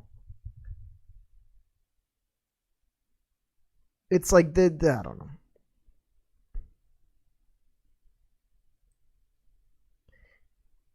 Yeah, no, I agree. I am not a fan of a lot of Andrew Yang's mayoral proposals. Like, the things he's saying he's going to do as mayor, I am like nowhere near the fan I was of the stuff he was going to do as president.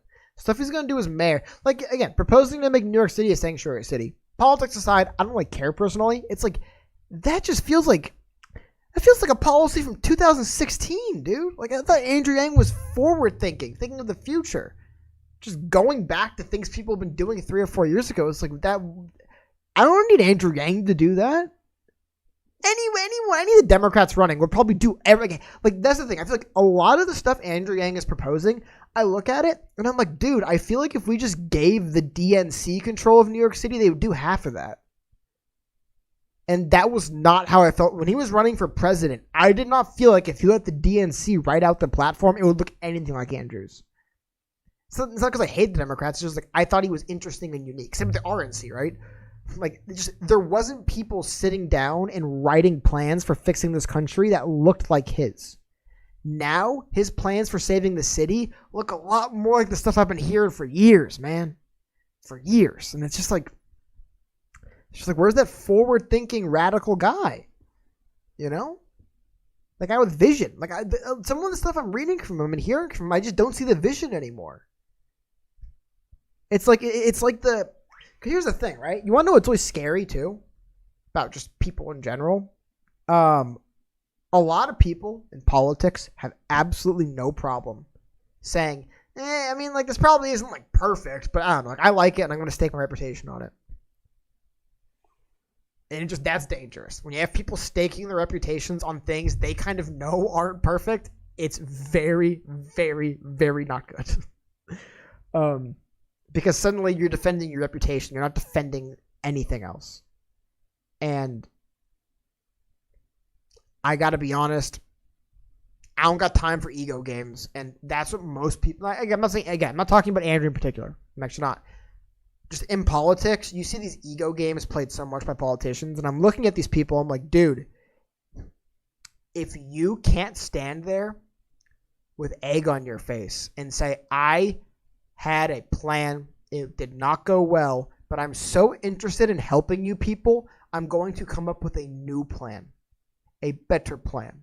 I'm going to admit that my big brain just wasn't quite big enough before, but maybe it'll be big enough next time. Dude, none of them ever do that. They just dig in.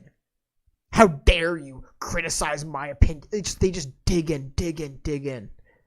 There's never any... there's honestly times... And I'm a nerd. Like, I'm a kind of a nerd. I love history stuff. I read a lot of... I like to read... I don't read as much as I'd like to, but I try to read a lot of, like... autobiographies, journals of soldiers in various wars. I watch a lot of documentaries on wars and stuff like that.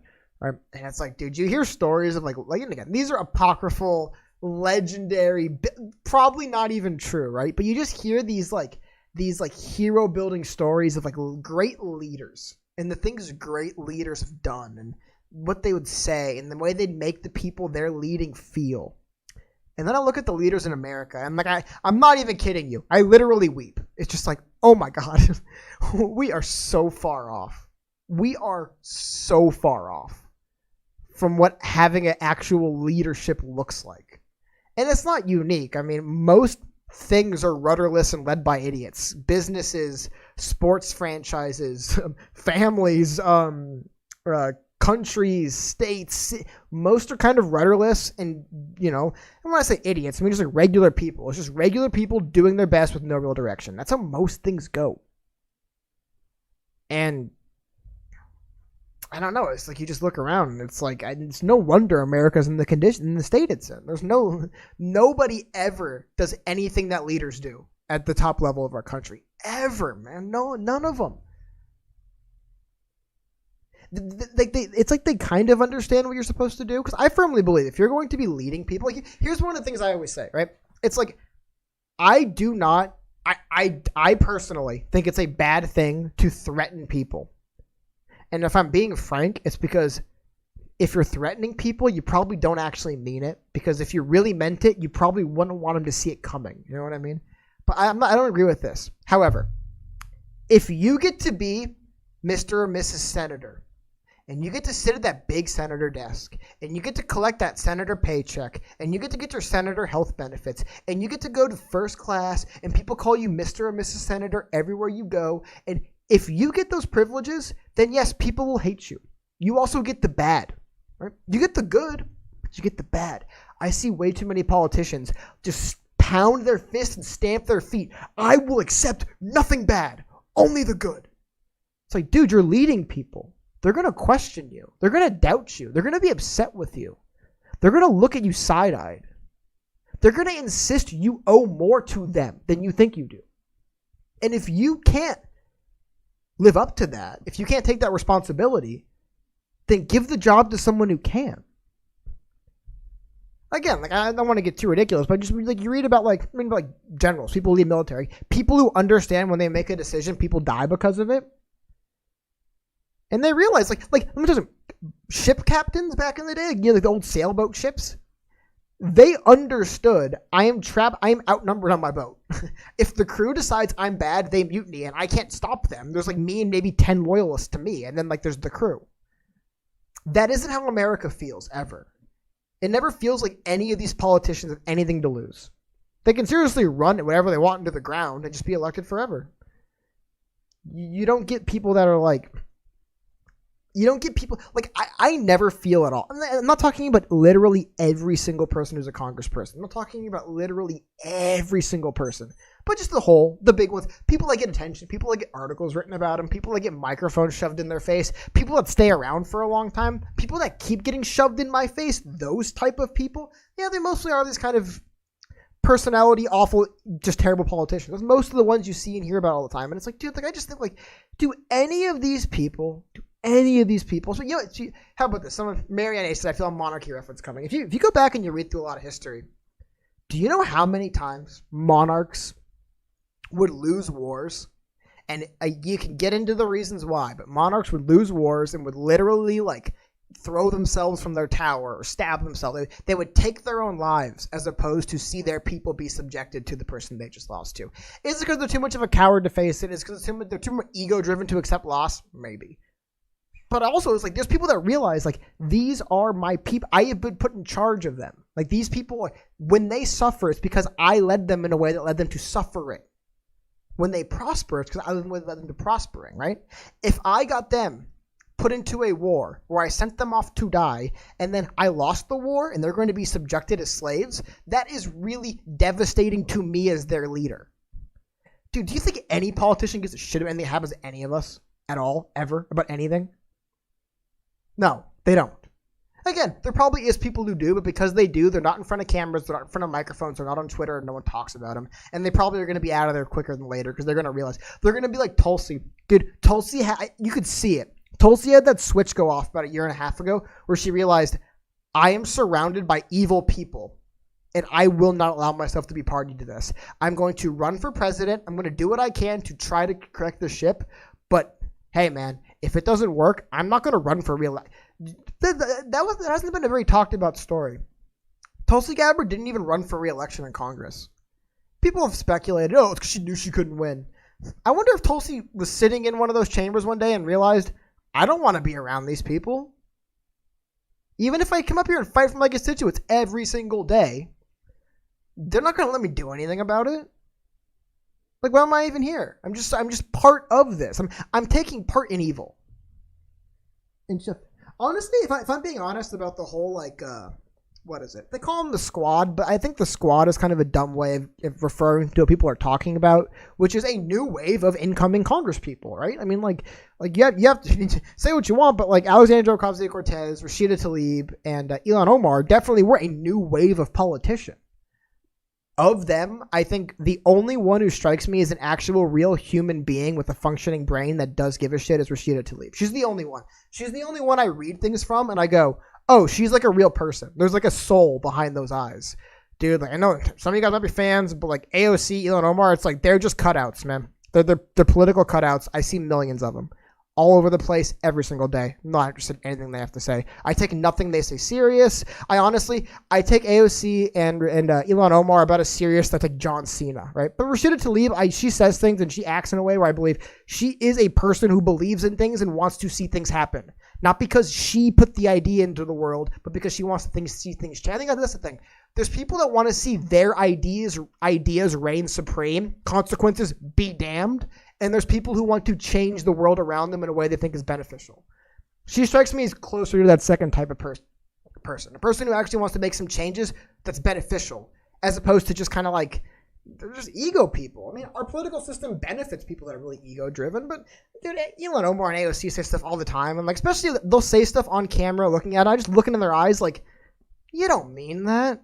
You don't care about this. Then their actions back it up. You look at their actions like, yeah, you didn't.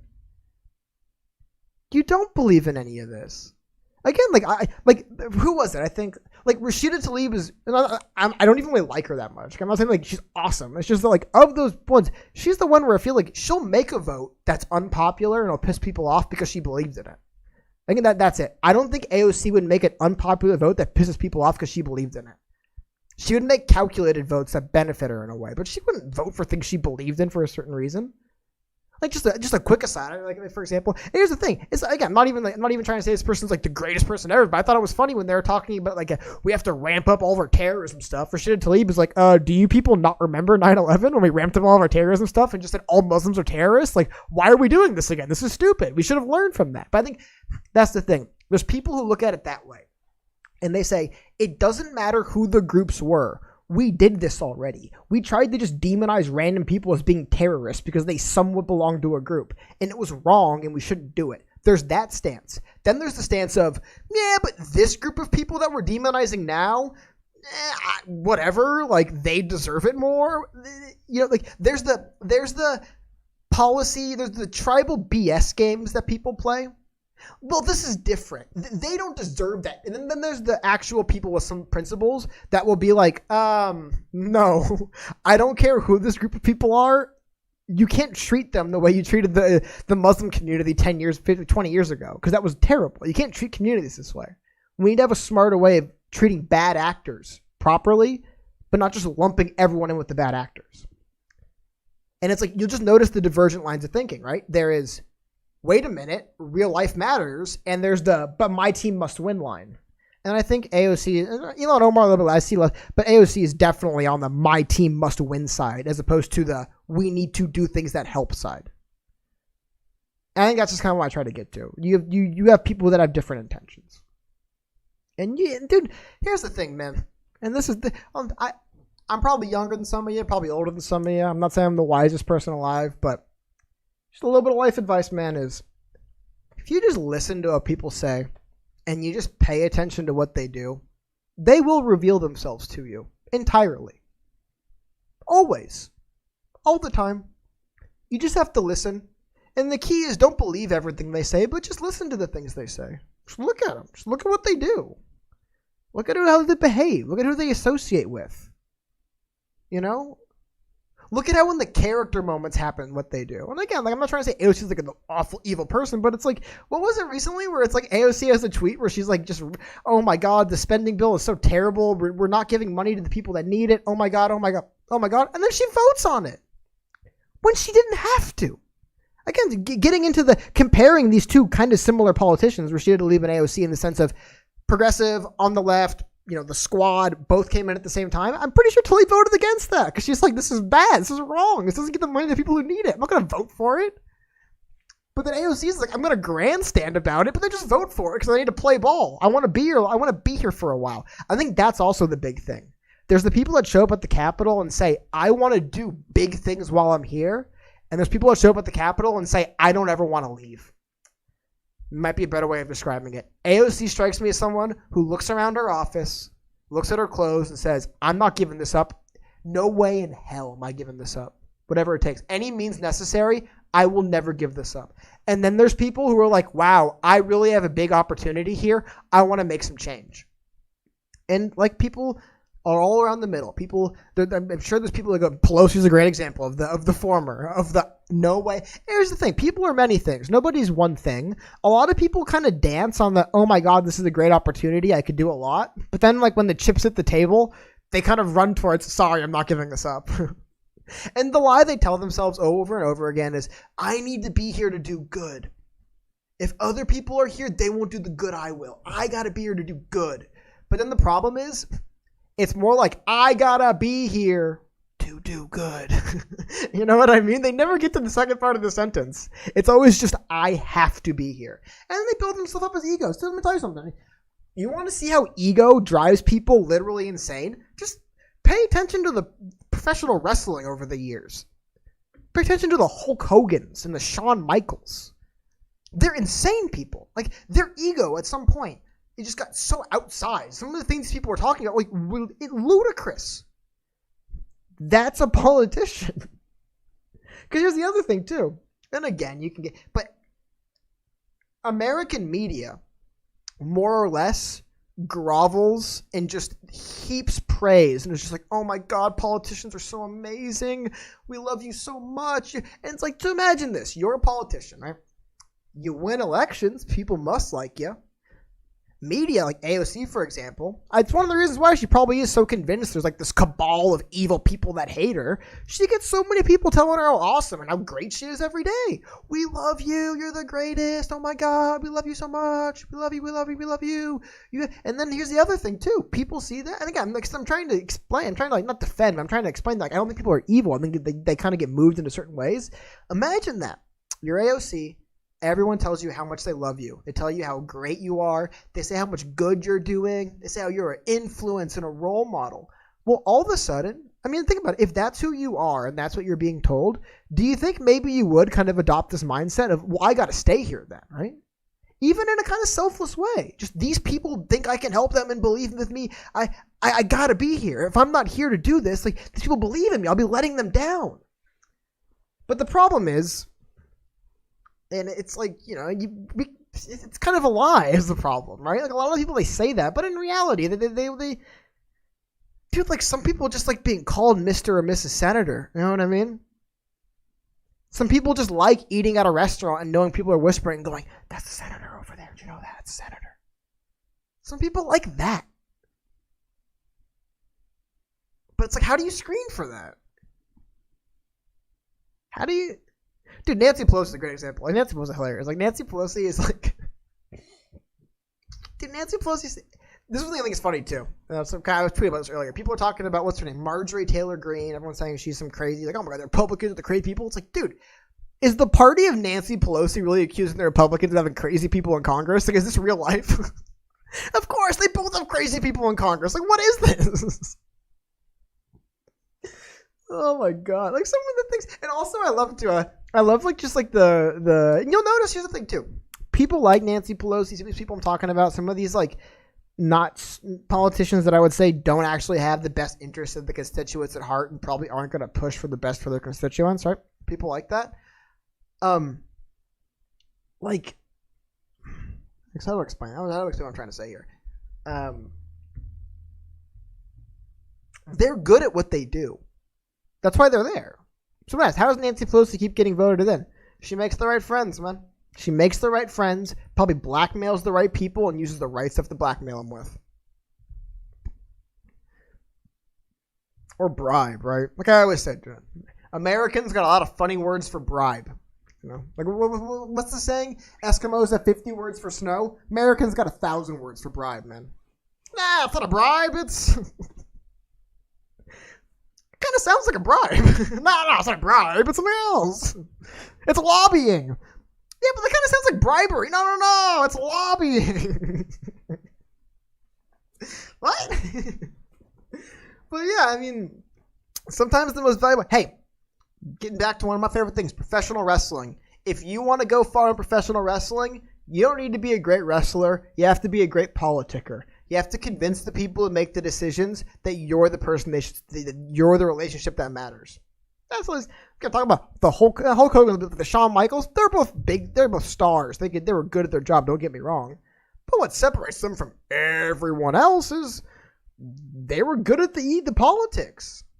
If you're not good at the politics and you don't have like the political and you don't have like the other skills, yeah. But being good at politics is, I mean, honestly, you could argue the single most valuable skill anybody working in politics can have is simply knowing who to bribe and when. That's the single most important thing. And again, maybe it's not a bribe. Maybe you just got to do someone a favor. Maybe you just got to pay your dues. Maybe you just have to know who you have to do X or Y or Z for. But bottom line is, as long as you know who to bribe and when to bribe them, you're good, man. You'll win every election. Because whenever things get a little bit hairy, you know what to call.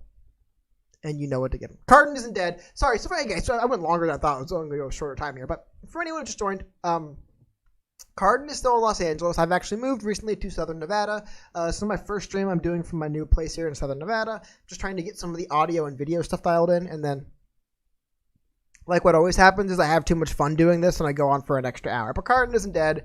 We're going to do together. Probably remotely when you see us together in the future. But I wanted to make sure before I went ahead and tried to do like a big remote, actual legit.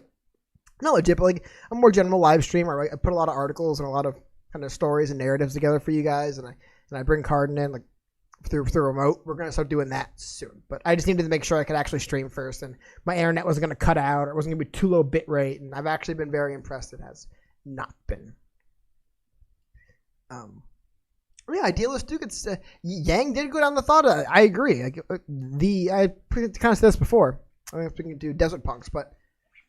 When Andrew Yang ran for president, it felt like somebody who approached problems with zero partisan baggage.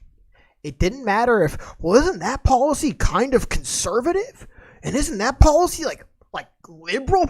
It didn't matter. It's like, yeah, but if we add them together, it can create a sum that is greater than its, what is it? The sum will be greater than its parts, right?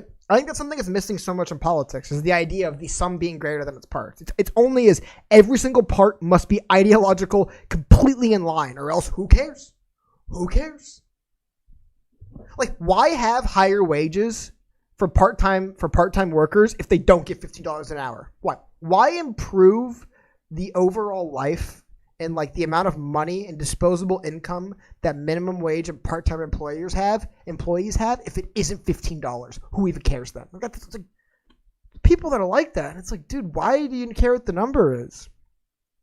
If somebody put forward to me how a $4 federal minimum wage leads to workers in general making more money, I would be okay with it because I don't care what the minimum wage number is. I care what the outcome is.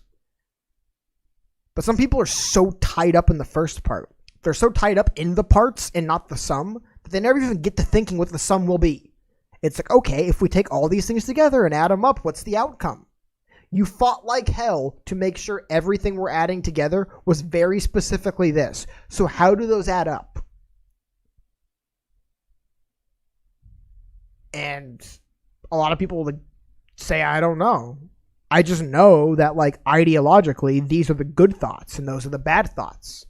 This is communist or capitalist, right?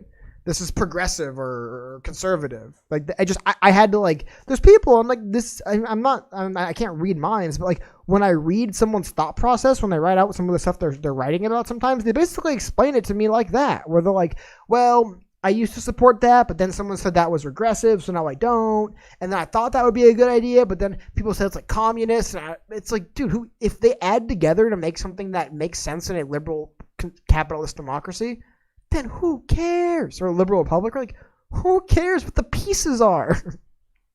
If they add up to be good. But no one cares about what they add up to make. They just care about what we're adding and how we add it. Like, who cares? Okay, sorry. I guess I don't have to get going, but not right now. Probably like 15, 20 minutes. Because I do honestly, like, legitimately just one of the things, and I am, you know what, very grateful and thankful for this, guys. Thank you for you guys who have been hanging out this whole time and still hanging out right now. Again, next time I do a stream, next time I do a video, I'm going to try to do better on my end to provide a lot more information and kind of, you know, news, some value. I'm big on providing value. I like to provide value to people. But today, one of those days, I really enjoy just kind of hanging out, talking to you guys. I really do enjoy it. I really do. It's fun having, you know, an outlet like this where I can just go and, interact and talk with people that have some weird, similar, specific political beliefs and interests that not beliefs, but interests that I do. So I really do enjoy it. But because I left California, so I'm gonna just share my excitement with you guys. But will this stream be? You know what? At first, I was going to unlist the stream, but I think I've had a lot of fun. I'm gonna leave it up. So yeah, it'll be here after. But to get to a couple of things, as far as my predictions for the big game, I honestly think Chiefs win, and I think they cover. I think Chiefs win by like between 6 and 10 points. That's my big game prediction. And there was the other thing. John, I don't recall off the top of my head that part of the mayor debate, but someone trying to call Yang sexist. Trying to call Yang sexist. Next time I see you guys, I'm going to be talking about the Business Insider article. It'll be kind of old news, but it'll be by the time I got to it. The Business Insider article. I'll leave with that. I want to show you guys this thing. This cracked me up, man. What Business Insider ran. So this is screenshotted from the Matt Skidmore show. Again, no flame, but more or less the unofficial kind of media outlet of the Andrew Yang, not even his campaign, just in general, right? Like if something's going on with Andrew Yang and someone needs to get out and run some PR, first person you're gonna see it all the time. Like, does a good job. Anyway, posted this. This is the Business Insider. So they wrote an article basically saying that Andrew Yang, he had a toxic bro culture and like women like weren't getting promoted and it was like just the worst, right? I honestly have heard things like this for years now. I wasn't surprised when I read them because I remember from the campaign. I still don't know if they're true at all. And this Business Insider editor's note really cracks me up. Listen to this. Editor's note. First of all, whenever the editor's note is multiple paragraph breaks, it's like, what the hell went wrong, man? It almost feels like you need to rewrite the article if it's this long, right? Like what? Some of you guys are reading this. Listen to this. This story was based on the experiences and testimony of 9 former aides, volunteers, and organizers for Andrew Yang's 2020 presidential campaign, many of whom were granted anonymity for fear of reprisal. One of those sources, a former part-time volunteer for the campaign, was initially described inaccurately as a former campaign staffer. Again, that's a one-line editor's note all the time. Editor's note, so-and-so incorrectly referred to as this. That's not what I'm talking about, though. The former part-time volunteer was also repeatedly referred to in an imprecise manner, creating the misimpression that her experiences and testimony came from multiple different campaign staffers. The story also initially overstated the evidence that the Yang campaign instructed supporters to boost the candidate on 4chan, while the former volunteer says she was told that the campaign devised the strategy. The Yang campaign and 2 former senior aides disputed her claim. An anecdote about an unnamed aide leaving a New Year's Eve party with an incapacitated woman has been removed after further reporting failed to corroborate, and these errors did not meet insiders' editorial standards, and the story has been revised to correct them. I mean, again, my point is, like, if this much didn't meet your editorial standards, how did the article get published? Like, can you even call those editorial standards? If all of those things like went against it, they just published the article anyway. It's not even standards. It's just like, you're right. We really shouldn't be publishing stuff like this the way we framed, you know? Like, this was framed really irresponsibly.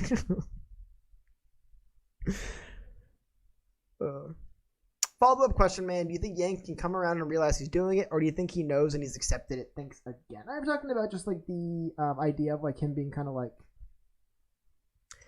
like he's kind of. I mean, I think. I mean this to be like no disrespect, not to be rude. I think he's realized, kind of. I think he is at that point of, yes, it's a dirty game, but you got to play by the rules so you can do good later. And I hope he gets to the do good later part. I believe that Andrew Yang has a better chance of getting to the do good later part than a lot of other people do. Like I said before, a lot of people never get to the do good later. It's just, I need to be here because only I can do good, and they never get past that. I think Yang maybe can, but I think Yang's at that step. I need to do this because I need to be the one in this position because I can do the most good. I think he's there.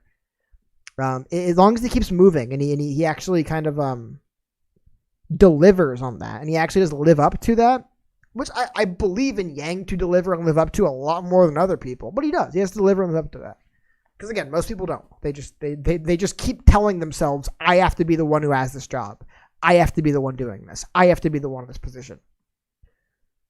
Because later I can do good or something. I don't know. But I have to be here, right? Like a lot of people are there. I don't think I'll go there.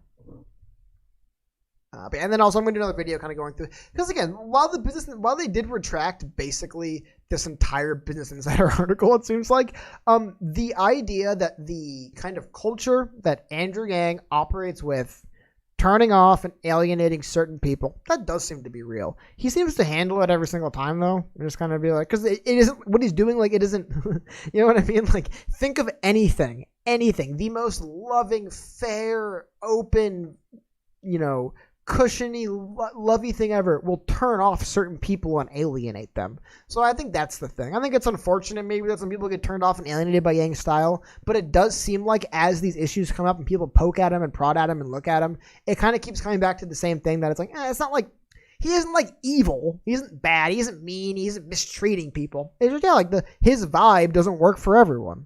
Seems to be the gist of it. Again, because this article, they had to pull out a lot of the more nefarious stuff, the stuff where it would kind of seem like, oh, what the hell? They pulled a lot of that out and left I don't know. Maybe Andrew Yang does kind of have more of like a bro-y, douchey culture than some people, specifically young women, like. If it's because he's just kind of a goof, like it's gonna piss people off. But I think people kind of realize that. They're like, it's just there's not like a bad person who intentionally mistreats people. And I think that's where it's at. Again, I'll do a bigger video talking more about it, but that's just kind of where I personally feel like this is at. It's at that state.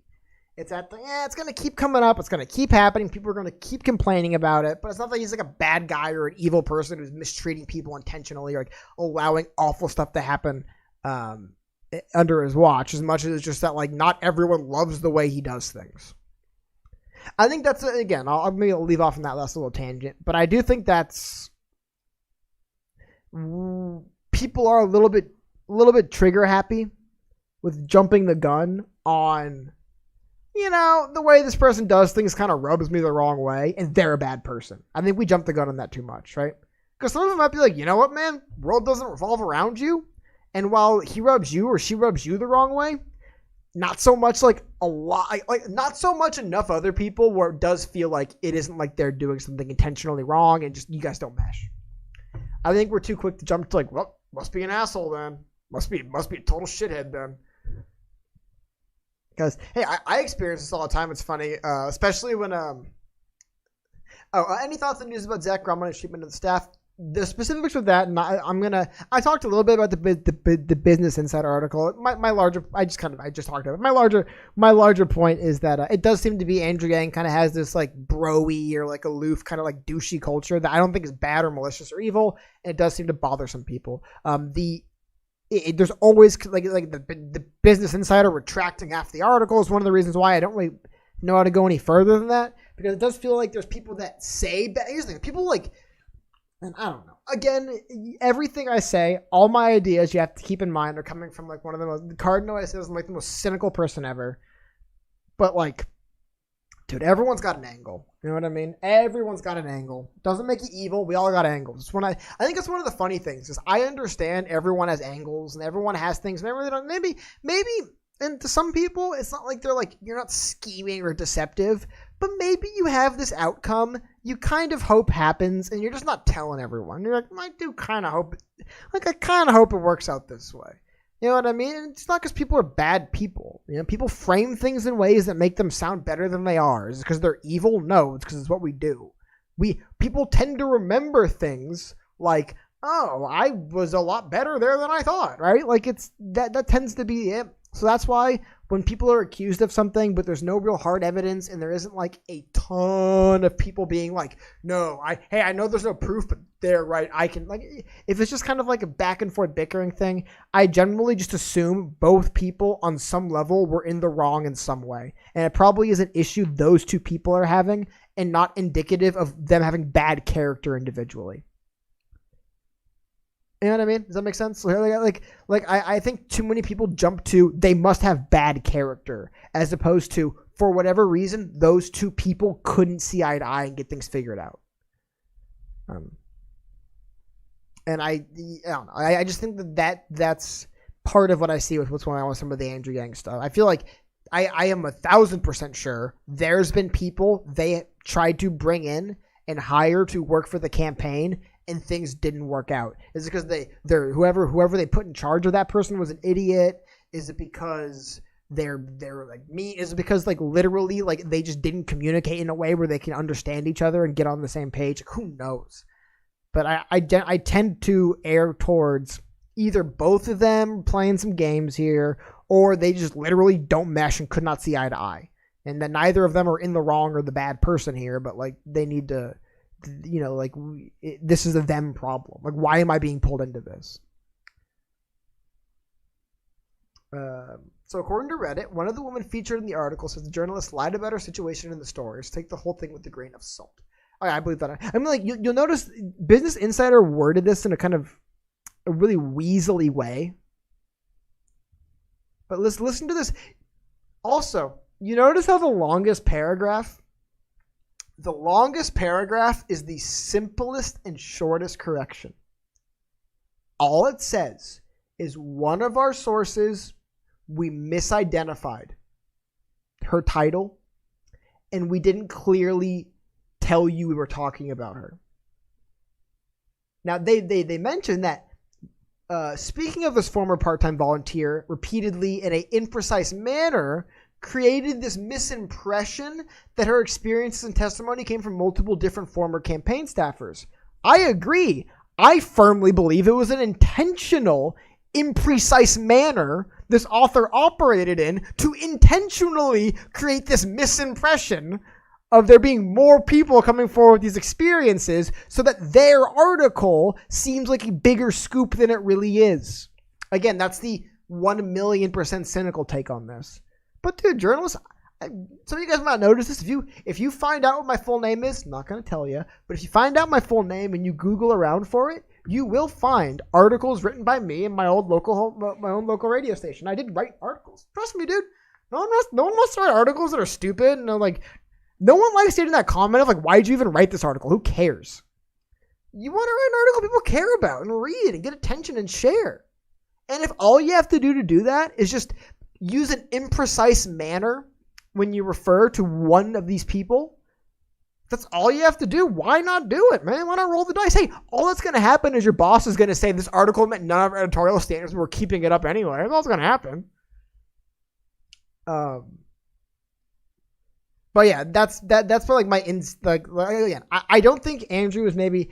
I think blameless is a good word. I don't think he's like to blame or a bad person. But just like he definitely has a way of running his businesses that turns certain people off and bothers them.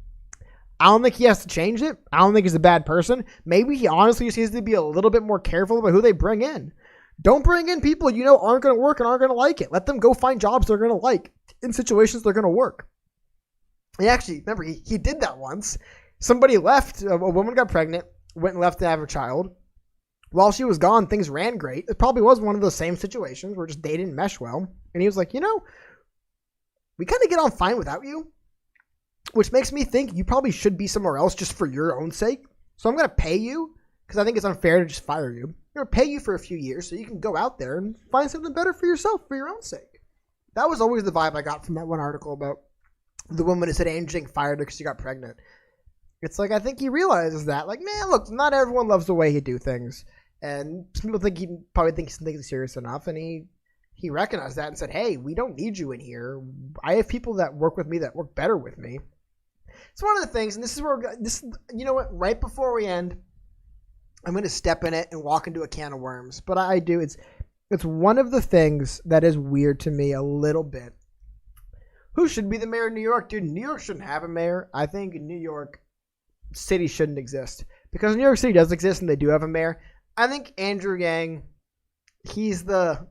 I like Andrew Yang. That aside, I hate to say it. It's like you can't get some guy to go and play quarterback of the Dallas Cowboys. You can't just have some guy as the best player on the Lakers. Right? Like, New York City needs a star at mayor. And he's a star. Like, I hate to sound that shallow, but that's honestly one of the main reasons why I like him at this point. And again, I kind of had a long talk about this earlier, but it's because I also think that one of the problems that you're seeing in these big cities like New York, Los Angeles, Chicago, Detroit, San Francisco, Seattle, right, is that like America doesn't really need these cities like it used to. And you kind of need someone to come in and raise even just like the stand. Like, you just need people to be like, no, America needs this city. America needs what we provide, and you need to be here. Because, I mean, I correct me if I'm wrong, but that kind of was the New York City vibe for a while, right? Like, you're not anybody unless you're in New York City. Like, that's where the people are. So if you want to be somebody, hey, if you want to be a Donald Trump with your name on golden buildings, you got to be in New York City. But no, it's not like that at all. Silicon Valley, even Silicon Valley, people are like, you got to be in Miami now. So I think New York City just needs a star at mayor. Needs someone who's going to step in and really elevate that city again to like, boom. Because again, like you'll notice I'm not making a bunch of like policy arguments because I don't necessarily love the policy of Yang for mayor, but just of the stance of a big media star, someone to draw attention back to the city politically, someone to kind of be a lightning rod to kind of generate interest. I think they need Yang. I think if they went and grabbed some kind of like, to use a sports analogy, if they try to go and get like a nice young player out of the draft, dude, that city's not going to stand that for a second. That city is going to say, boo, you stink. Like they want that big star to come in. Because it's New York City, man. They kind of, I'm assuming New York City voters kind of think of the city that way. This is the big city. Hey, dude, anyone more famous than Donald Trump? And again, I'm talking about pre-President Trump. I'm talking about a lot of people wanted to be like Donald Trump in 2008, 2007. You know what I mean? I just mean like when New York City was doing better, they had these big, rich, famous stars promoting the city as the place to be.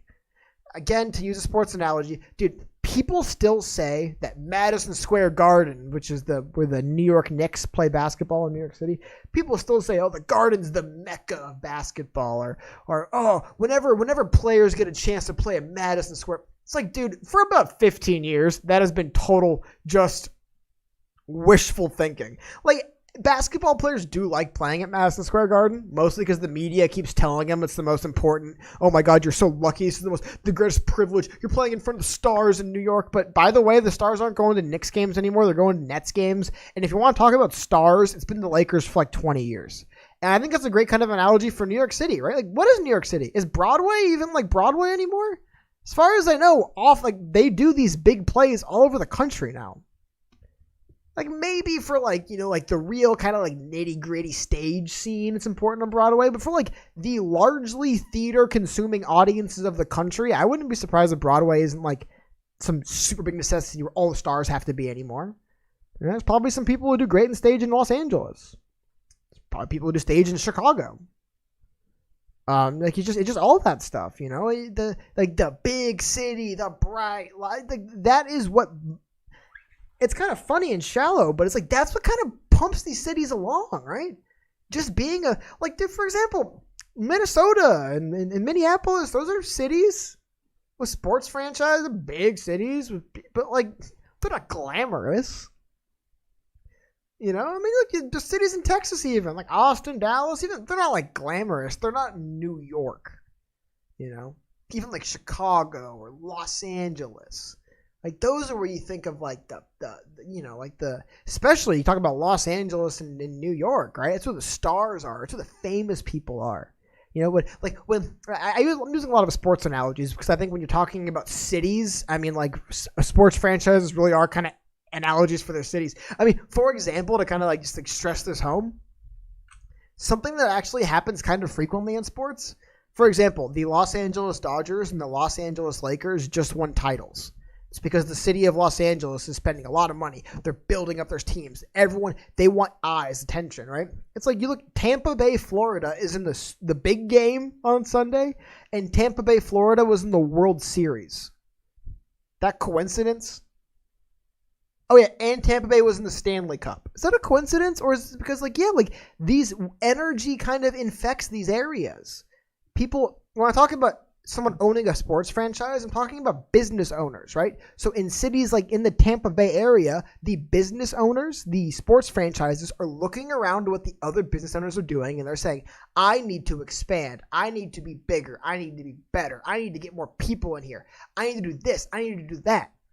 And you'll notice one city, all of a sudden, all the sports teams are good at once.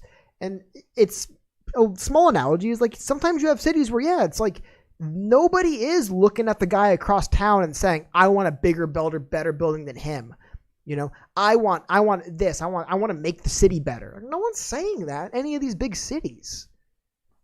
All these rich people come in and they want to, New York City especially, they want to be 80 floors above you and they want to fly out of there a couple days later. They don't want to hang out in your city, dude.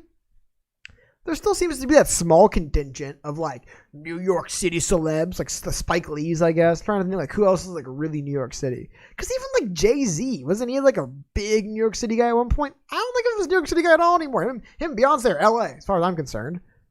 I mean, like there isn't like these people that are like, you know, really like you know, look at Kanye West and shit. Kanye West was all about Chicago. He was all about what Hidden Valley, what is that area called, or Hidden Hills, I'm blanking. Very nice wealthy part of Los Angeles, and then Montana. It's because they realize they don't have to tie themselves to these big cities anymore. What's the point? And that's once again take the very long way around. It's one of the issues Andrew Yang, when I'm pretty sure will be elected mayor of New York City, is going to run into. How does Andrew Yang make New York City a place that people want to be in again? How? How does Andrew Yang make a place that celebrities who came from New York City are proud to say, I'm like, because there's some, but dude, like, I feel like when I was a kid, there was more. Just quite frankly, I feel like growing up, famous people, celebrities being like, New York City is like, there's no else like it. New York City's the greatest city. I couldn't imagine myself anywhere else. I feel like I just don't hear that from celebrities anymore. They all seem happy in Calabasas. That's what I was trying to think of really, by the way. They all seem very, very happy. They all talk about going to Nobu, right? They don't talk about hanging out in these cities there anymore. They talk about hanging out in Malibu. They hang about and talking about it. Which I get there's more than one of those restaurants, but you know my point. Like they talk about hanging around in Miami and Los Angeles because the weather's nice. You know, New York City used to be a city where the weather wasn't great. Some people would leave in the winter for vacation, but it was a place you had to be. People wanted to be there. And it's not anymore. And I think because New York City people are kind of arrogant and egotistical about their city, they don't want to accept that. But dude, as someone who doesn't live in New York City, nobody wants to be there. Trust me. I'm sure some people do. I don't meet people who want to be in New York City. I really don't. I don't hear about people talking about wanting to move to New York City. I hear a lot of people wanting to leave New York City. Like that is such a big issue, in my opinion, for a city. Is it's just standing in the nation. Because if people look at you as giant, expensive, dirty, smelly, expensive, and full of misery, no one's going to want to show up and do anything. No one's going to want to go make things better. They're just going to want to avoid it. Like, I don't want to be in the dirty, smelly, violent, dangerous place where everyone's poor because the government sucks. Why would you want to be there? Especially, again, just as an example, I can be in Los Angeles, like 5 hours west, where, yeah, it's, unless you could afford to live above the filth, you live in it.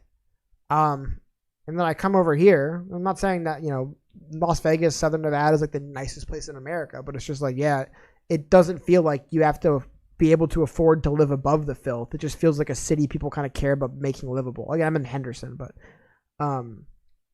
it's, I mean, just Los Angeles, it is the 5 or 6 rich people that can afford to live there and all their gardeners and maids. The only people that can afford to live there now. If you don't provide a service to the rich people who own the city, you can't afford to live there. I'm being a little bit facetious with maids and gardeners, but it's because it's their baristas, dude. It's the person who changes their oil. Person who, you know, and someone's got to own the coffee shop the barista works at. But still, it's like all those people. It's like there's like a giant infrastructure that just exists to serve rich people in Los Angeles. There used to be a lot more. Not really anymore, man. It's you either need to do something that feeds provides a service or entertains rich people. And if you are nowhere in that chain of command, you cannot afford to live in Los Angeles. It's just like bizarre, you know? It's like, and you'll notice, and I'm assuming New York City's similar, just people are leaving. People are going elsewhere. People are like, wait a minute. I could go not that far away and not have to live in these conditions. Why don't I? It's good for them. They should come to that conclusion. But that's Yang's biggest problem. Like, Yang can pass whatever policies he wants to pass. Yang can do X, Y, Z, all this stuff. If New York City is still viewed as becoming run down and violent and dirty. And by dirty, I mean dirty is the wrong way. I mean like dirt, but I'm talking about like if it just feels like it's a city nobody cares about. Disrepair, right? If it's a city that looks like it's in disrepair and seems to be just miserable, no one's going to want to show up. No one. Especially not the rich people whose money you need. You need to create a city that rich people want to show up and live in and spend money. Not because rich people are important, but what I'm saying is if you create a city that is so nice, people that can afford to be anywhere choose to be there, that's probably good. I'm not saying create Los Angeles where it's like you must be this rich to enter. But I'm talking about creating an area where the rich people can see themselves living up in the hills around a nice, clean city with a bunch of people that are able to, you know, feed themselves, take care of their family, go to work, and have healthcare. Because I honestly, a lot of people I understand have a different take on this. I don't think wealthy rich people are like evil and hate the poor and think they deserve to be poor. I don't. I think that there's definitely super rich egomaniacs who believe the reason why they're super rich is because no one else deserves their money and they deserve it. Those people exist. But just like in general, wealthy people, they really, I mean, almost in a rude way, they don't care about poor people enough to want to screw with their lives. Like most like generally wealthy people just don't care. They're not like interested in like, you know, it's like no offense to people in poverty, but like a lot of like the just generally wealthy people that are doing well don't care that you exist. Like maybe like for example, the Bloomberg type of super wealthy person, Michael Bloomberg fully believes he deserves your money because he knows how to use it better than you. There's people that are like that. They're not really the best people. But there's a lot of other people who just for whatever reason make a lot of money living their life at a degree that's not that much different than other people do. And as a result, they don't really care about other people and stuff like that. Again, not evil and heartless, but just like, yeah, like some people have more money than me and some people have less. Like, and I think there's like this understanding, like people kind of feel like whatever that tier richer than them, they must hate me. They must try to hold me down. When in reality, it's like they don't care that you exist, dude. They don't notice you. Just kind of people. You know what's funny? Again, I think and I'm talking about the modern American. I think the modern American is very much an ego-driven creature, which the humans are in general, right? But modern American to the next level, just like super, super, super big on their ego, and I don't know. I think that's where problems like that come from. I think that's where all those problems come from. If Chamath becomes the governor of California, I'm moving to Cali. Be careful. Be careful. Because kind of similar to what I was saying about Andrew Yang. You're talking about the state of California now. I feel like the next, whoever takes over for Gavin Newsom, they're going to have their work cut out for them. Like they're not going to be able to do much of what they want to do. They're going to have to be cleaning up after that guy's messes for a while. Just Gavin Newsom seems like really unqualified for this position. Like it's been a. Tell you what, he is the one who finally drove me out of the state. I don't love Gray Davis, the last governor, right? But no, I know I'm familiar with him. I just think like dude, it's going to be tough for him to, if he gets elected, it's just going to be tough to govern that state. It's got a lot of problems that need to be fixed. Like there would almost be like a lost generations of politicians who do nothing but try and fix those problems just to get things to the level. Okay, you know what's crazy too? But sorry, really quickly, talking about California and a state tax. Yeah, dude. Okay, Southern California is part of California, so it has to pay California income taxes, right? Pretty sure. I know for a fact. I'm in Nevada. They don't have income taxes here. I think it's similar in Arizona. Like, there's too many. Texas, right? There's too many states that are too close to California that have no income tax or very low for the state. I think it's one of the problems New York City's running into as well. In New York State, there's too much stuff close that charges people less money. So it's like it really starts becoming like wait a minute, man, what? I can move just there and not pay this, is what you're telling me? I could just take the train an extra 40 minutes and not pay all of this? Are you serious? And it's like, yeah, you can. So I agree. But here's the problem, though. If California...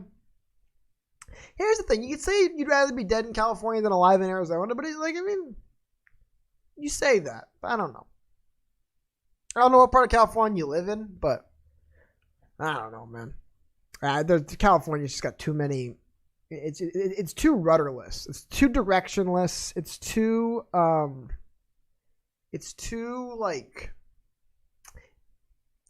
lazy. It's a state that's fat and lazy. It's a state that just sits back. Oh, okay. Arrested Development reference. Well, here's the thing, dude. 3 years ago, if you had said that, I'd be like, I understand what you're talking about. You know, like 5-6 years ago, if you'd be like, I'd rather be dead in California than alive in any other state. I'd be like, I get it, man. California's awesome. But it's not only the state, it's not only where California is right now, it's looking ahead. It's like, yeah, dude, this is not the place to be anymore. Like, it's like the thing, I think it's the reason why I didn't really catch up on that, because I do love Arrested Development. I know you're talking about. I didn't pick up on it because, like, dude, there was a time where it was like, I would have totally understood someone saying that. Like, no, there's nowhere I'd rather be than here. I love it out here, but dude, I don't see that anymore because it is just it's just a place that's it's getting bad. And there's nothing on the horizon to say it won't just continue to get bad. Like, nothing. Well, Yang wants to give people a bunch of money. Unfortunately, as mayor of New York City, he really doesn't. As president, Yang would want to give people a bunch of money. As mayor, he really doesn't. As mayor, he wants to kind of up welfare a little bit. But it's just the reality of when you're the mayor of a city, you can't go to the Federal Reserve and, you know, and borrow money to pay people. Like, it's just you're a city. I think the MTA is taking loans from the Federal Reserve to fix their trains. But you know what I mean? Like, it's tougher to just like deficit spend to fund a universal basic income on a city level than it is on a national level. So it's kind of one of the weird things about Anthony Yang is like, he is the guy that wants to give everybody money, but not right now and not on this campaign. Now he isn't the guy that wants to give everybody money. I understand that. I'm just saying that, like, it's the city of New York would have a harder time going into a bunch of debt to, like, some federal bank like this, Federal Reserve or national bank like this, to then use that debt they've accrued to use that money to pay into to give people money. I mean, that was kind of the idea of part of what was going to, also he was going to change the tax system. Like, doing it federally makes so much more sense than in a city. Like, dude, could you imagine if only New York City had a VAT? How much that would just kill everything about New York City? Like, the tri-state area, it'd be booming. Just do business not in New York City. Like, you can't do that. Having a federal-wide VAT, it's just the rules of the game. People will complain and they will bitch, but it's the rules across the board. Go to Chicago, go to Dodge City, go to Kansas City, go to San Francisco. That is the law of the land. It makes a lot more sense. But when it's like operate with that in New York City or operate without one in New Jersey, like, I think people will just go to New Jersey. How about operate in Buffalo, New York without one, right? Like, excuse me, you can't do it in the city. Even UBI doesn't really make sense on a city level. UBI has to be on a federal level. Because if residents in New York City are just worth $12,000 a year more than residents 80 miles away, it creates problems in, like, the local economies there. Right? For example, people would probably be leaving New York City to spend their money out in New York City more because people have less money around New York City, so their money is like they're comparatively wealthier than people just outside New York City. That's why I believed and embraced Andrew Yang for president much more than I embrace him for mayor.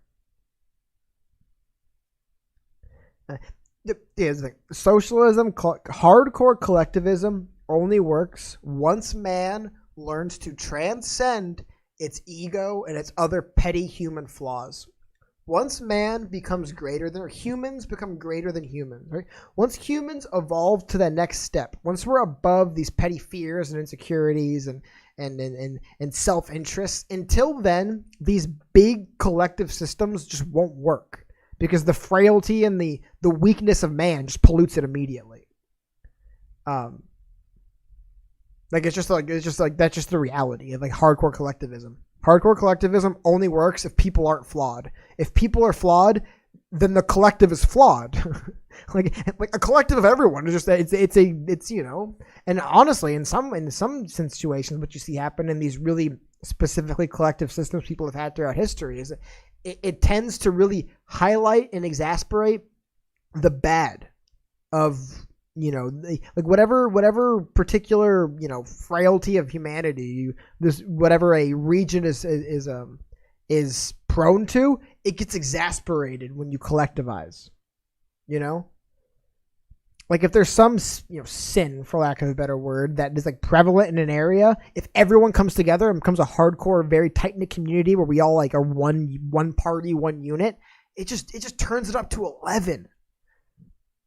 Which again, here's the thing. Having systems where you create societies where everybody in that society feels part of it and they feel like they're paying in and they feel like they're getting something and they feel like they're taken care of, right? They feel like they put things in to improve the system and as a result, the system takes care of them.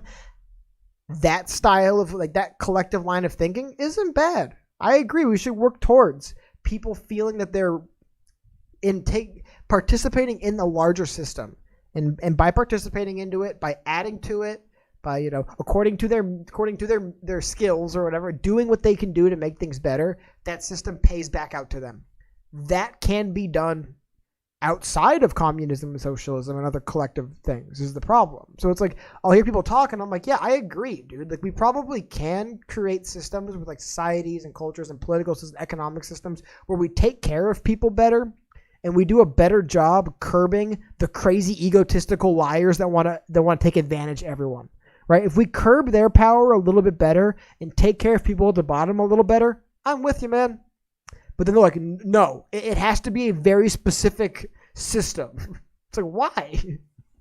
What if your system has some parts that are good but some that are bad? And we kind of no, can't do it. It has to be this. It's like, well, then are you really interested in curbing the manipulative wealthy people's power and uplifting the people from the bottom? Or are you just interested in getting your thing across? And I feel like the problem with a lot of communists and socialists and like that line of thinking is a lot of the times it boils down to really just, I want my thing to win. Unless, oh, you're right, maybe we could make some amendments to create this idea that the sum can be greater than its parts. I believe I'm using that saying correctly. That idea doesn't exist. Particularly, it seems to be in like really more like left-wing hardcore collectivist thinking. That doesn't add up. Like it's like if the sum of what goes into that collective system equals bad, then even if like, but it's a good idea, it's like who cares, dude? Like the equation equals bad. Why don't we take the good ideas and why don't we take the same goals and the same aims that you had and just try to correct it? But it's like, well, no, it isn't about getting to that end point. It's about doing things this way. And it's like, but who cares what way we have to do things in as long as we get to that end we're looking for?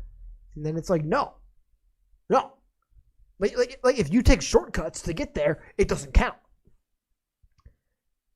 And it's like, well, it's not shortcuts, but like, you know, like maybe maybe human beings are just flawed in their own unique ways and different enough for trying to jam them all together, it just doesn't work, man. It just leads to issues. But how do we find a way to kind of like marry the two? No.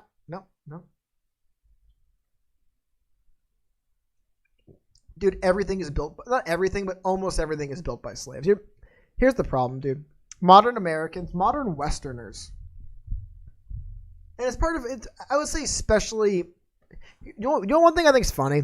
Dude, I don't care how much you insist that you're against the colonists and you're anti-colonial and, oh, God, the Anglos were by being an English speaker, you are an Anglo and a part of the Anglo heritage. As far as Anglo's the wrong word, but you're part of the English-speaking heritage, the English-speaking world. You view the world based on how English speakers have been talking about it. No matter what, dude, if English is your primary language and what you grew up with, it's just the reality of life, right?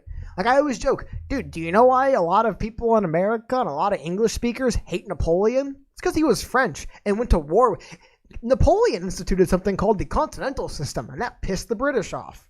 British were terrified Napoleon was going to invade France.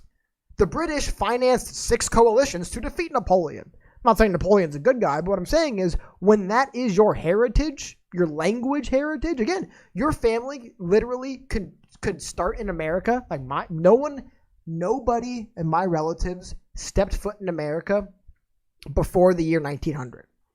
But because by the time they got to me, they're English-speaking Americans, and they raised me as an English-speaking American, I take on a kind of, my view of what happened in Europe over the past 500 years is colored by how the English experienced it. I'm trying to get across. It's a long way to get to it. I'm just trying to say that's like real. It's like literal.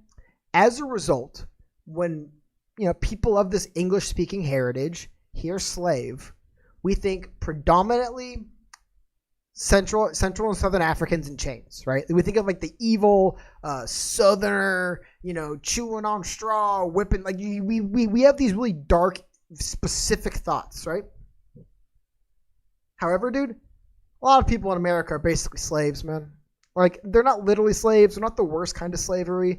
They aren't like literally like the most important thing you can do to humans, but they basically are controlled by outside groups and organizations and factions that can literally snap their fingers and turn their water heat and kick them out of their house tomorrow. You can say they're not a slave because they could, I guess, choose to be on the streets, but I mean, I guess the better way of phrasing it, there's a lot of mental slaves. We do less physical slavery, less grabbing someone and putting them in chains and you're a slave, less of that. But we do a lot more of just training someone over their entire life to be a slave. We do a lot more of that. You know what I mean? We do a lot more of just training people to be subservient and to just training them to be slaves. And you think like, dude, by the way, this idea that you can train someone to be a slave, take the shackles off and they won't run is real. They did it all throughout history. Not everywhere, not every group. Some groups of people had a spirit from their people that would not be put down. But like, that's something that's happened, man. You have people that are just like, sure, they're not in chains. Nobody's standing there with a gun making sure they don't leave, but they're a slave. They do what you say when you say, because if you don't, you can turn off all their resources. And then just convince them. I mean, dude, like, this is where you get into the like, how many people you hear about just people in abusive relationships? It's this idea of convincing people they can't leave. You can't leave. Things will be worse. So maybe it's closer to abusive and manipulative controlling relationships than like a slave master relationship. But again, man, like we're using words to kind of split hairs between somebody screws with your head, fills it with the nonsense that makes you behave like a slave. Like I'm glad they're not whipping them and chaining them and killing them, but it's still awful and it's still an evil thing to be done on a large scale, and it's still done. Corporatism and socialism are, I would say, corporatism is when the state says we need to be in control, but as long as the private businesses do what we say, and they're basically in, like, there seems to be this line of thinking that changes in like this really, again, I just call it collectivist thinking, because they're thinking there's socialism, communism, but then, dude, there is kingdoms and tribes and groups of people that have existed for a lot before Karl Marx that were putting forward these same, like the Athenians in a way, or the Spartans that practiced a sort of communism. Like it was communism with slavery, but they practiced a sort of communism. Like this idea that we should pool everything together and then give everyone thing, like each according to their needs or means, whatever. Like that's not a new idea. Like people have been trying that forever. Again, it does seem to work remarkably well when you're enslaving people to do the labor. If you do just literally go out on conquest and enslave people and force them to do your labor, then a collective system where you kind of just dole things out to everyone to make sure everyone has a house, everyone's equal, everyone gets the same things. It's almost kind of like paradoxical, right? But in order to make the larger group equal, there has to be a group underneath them that does all the other stuff, that kind of fills in the gaps, that allows them to be equal above them. Without the slave class, without lack of a better term, beneath, you can't create the equal class that goes on top. Because then what happens is the regular people, like there's always a slave class, right? It's just, is the slave class society as a whole, or is the slave class, and I think it sounds to me, Rob, a good point, moving forward into the future, will that slave class be automation and robots? Right? Like will that class of people who just live to do the things that must be done so the other class of people can live more leisurely and more according to their means and their wants? The people underneath them that makes that possible, what if that becomes machine? And I honestly, way before Andrew Yang, been approached with that idea. But you'll notice, in like for example, in like the Bolshevik communist system that you saw in Russia, right? Like the slave class was everybody, and then there was the party heads that were the people that benefited from the slave class beneath them. Like that's kind of how every collectivist system is more or less set up. There's the people that get just absolutely screwed at the bottom, but then as a result of them being screwed as hard as they are, the people above them actually do benefit very well and live very comfortable lives. Which again, like I'm pretty sure the way ancient Sparta worked was like they would more or less supply, like you had to like be a soldier, you had to fight, you had to take part in the army. They had like requirements you had to have, which you can say maybe because of fascist, but at the same time it was like pretty sure like once you did your societal obligations and you proved you're a man and a soldier or whatever growing up, like you just did like the bar mitzvah basically, like the Spartan bar mitzvah, they would give you land and a farm. And they would give you areas to farm and grow and do these things. And you'd be given things, and it wasn't like this cutthroat capitalist system.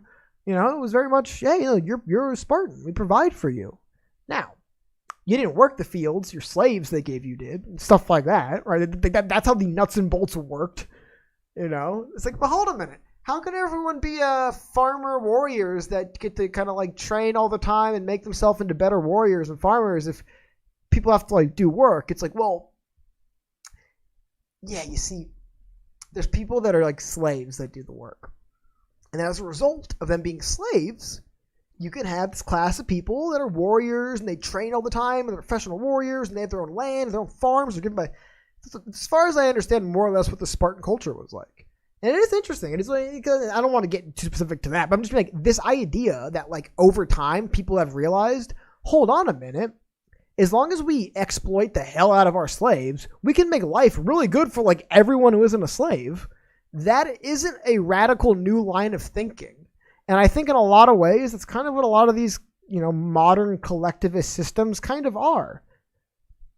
They just want to find ways to kind of like offload that slavery part, but you kind of can't. As far as for the microphone I'm using, it's an MXL 990.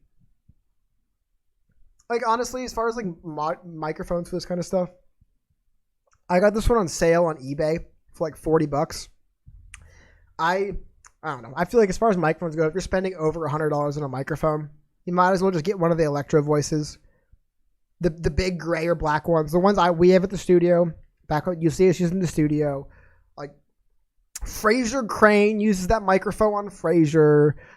There's that. There's also the Shure microphone a lot of people use, but I don't know.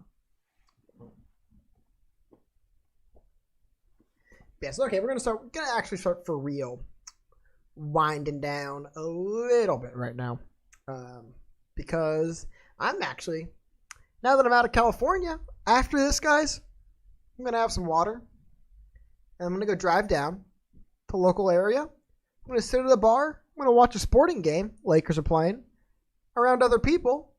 And I'm going to drive back home and be like, well, it's cool. I got to go outside and be around people and watch a game.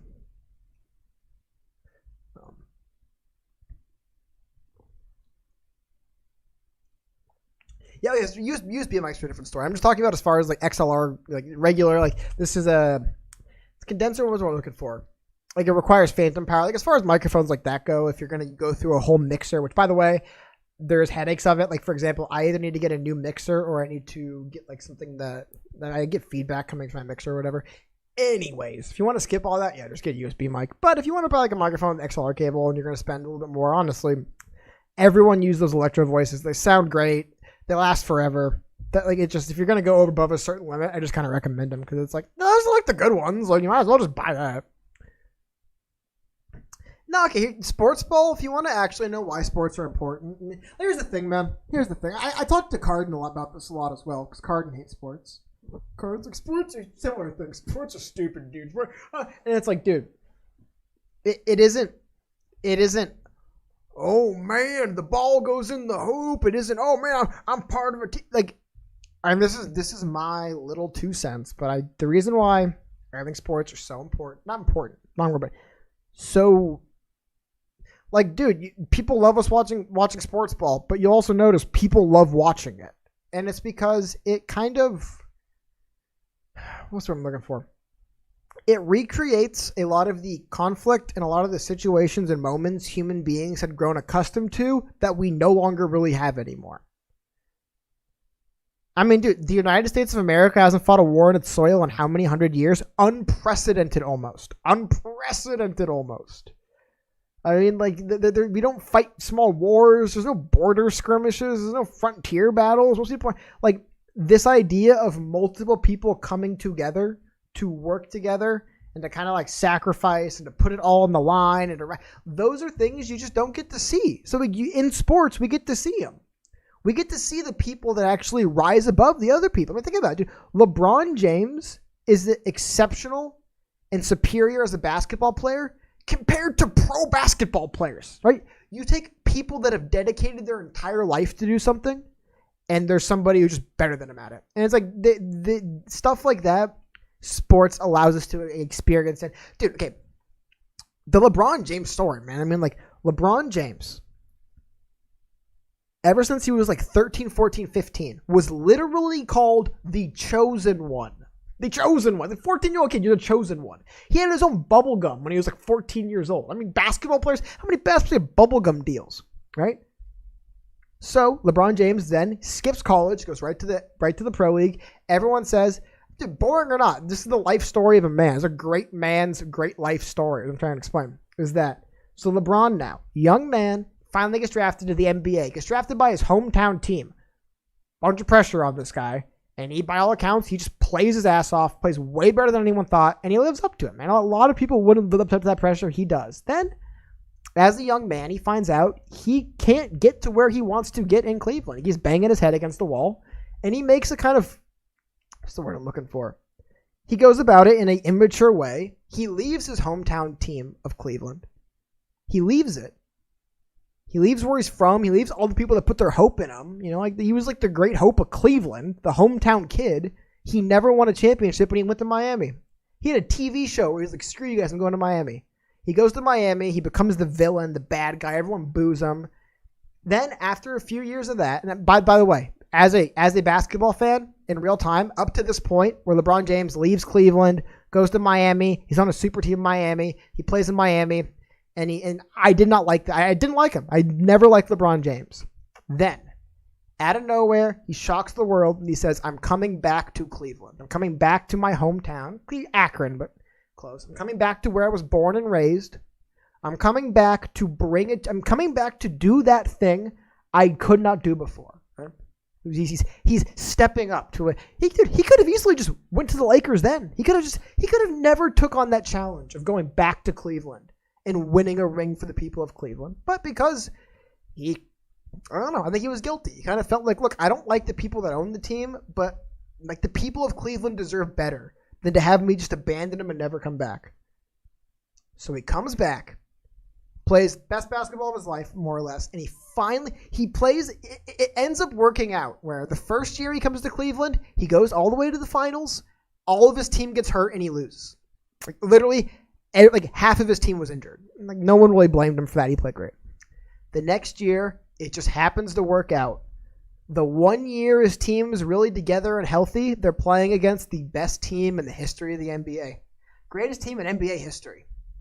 Then, not only the greatest team in NBA history he has to go up against, with, just the pieces he can get together in little old Cleveland, then they fall into a 3-1 hole that nobody has ever dug themselves out of in the history of basketball. No one's ever done that. Especially in the finals, especially against the greatest team of all time. So, LeBron James, with a ton of help from Kyrie Irving, I'm just saying, like, this is the moment I'm trying to get to, man. It's why sports is cool. We got to see an individual, a human being, just reach that next level, like transcend to like the best he could be as a basketball player. Like he became something better than he'd ever been before in sense. He's never going to be the player he was in that moment because he had to rise to a moment that was just so great. And normally that happens in private. You know what I mean? Normally when a human being is put into a situation like that, where they have to like rise up and just become better than they really are, like become like to dig deep. You don't get to see that. It happens in private. It happens behind the scenes, or really a lot of the times they just fail. You know how many athletes are put in that situation and just fail? They just don't live up. They don't. But one of the cool things about in sports is you get to see like, oh my God. And again, LeBron James had some weird political opinions about China and stuff. I understand. I'm not worshiping LeBron, but I'm just saying is normally those personal experience, the moment where LeBron James, I'm going to pull this up for you guys. When LeBron James finally did it, he finally did the impossible, led the most improbable comeback of all time. This is coming from someone, I'm a Lakers fan, but again, LeBron James is a person like all of us has flaws. He literally just falls to his knees and starts crying on the floor for like minutes. Like I tear up thinking about it because, dude, normally when someone does that, like when they like put everything they have into something and like, get there, you don't get to see it. You're not there to experience it with them.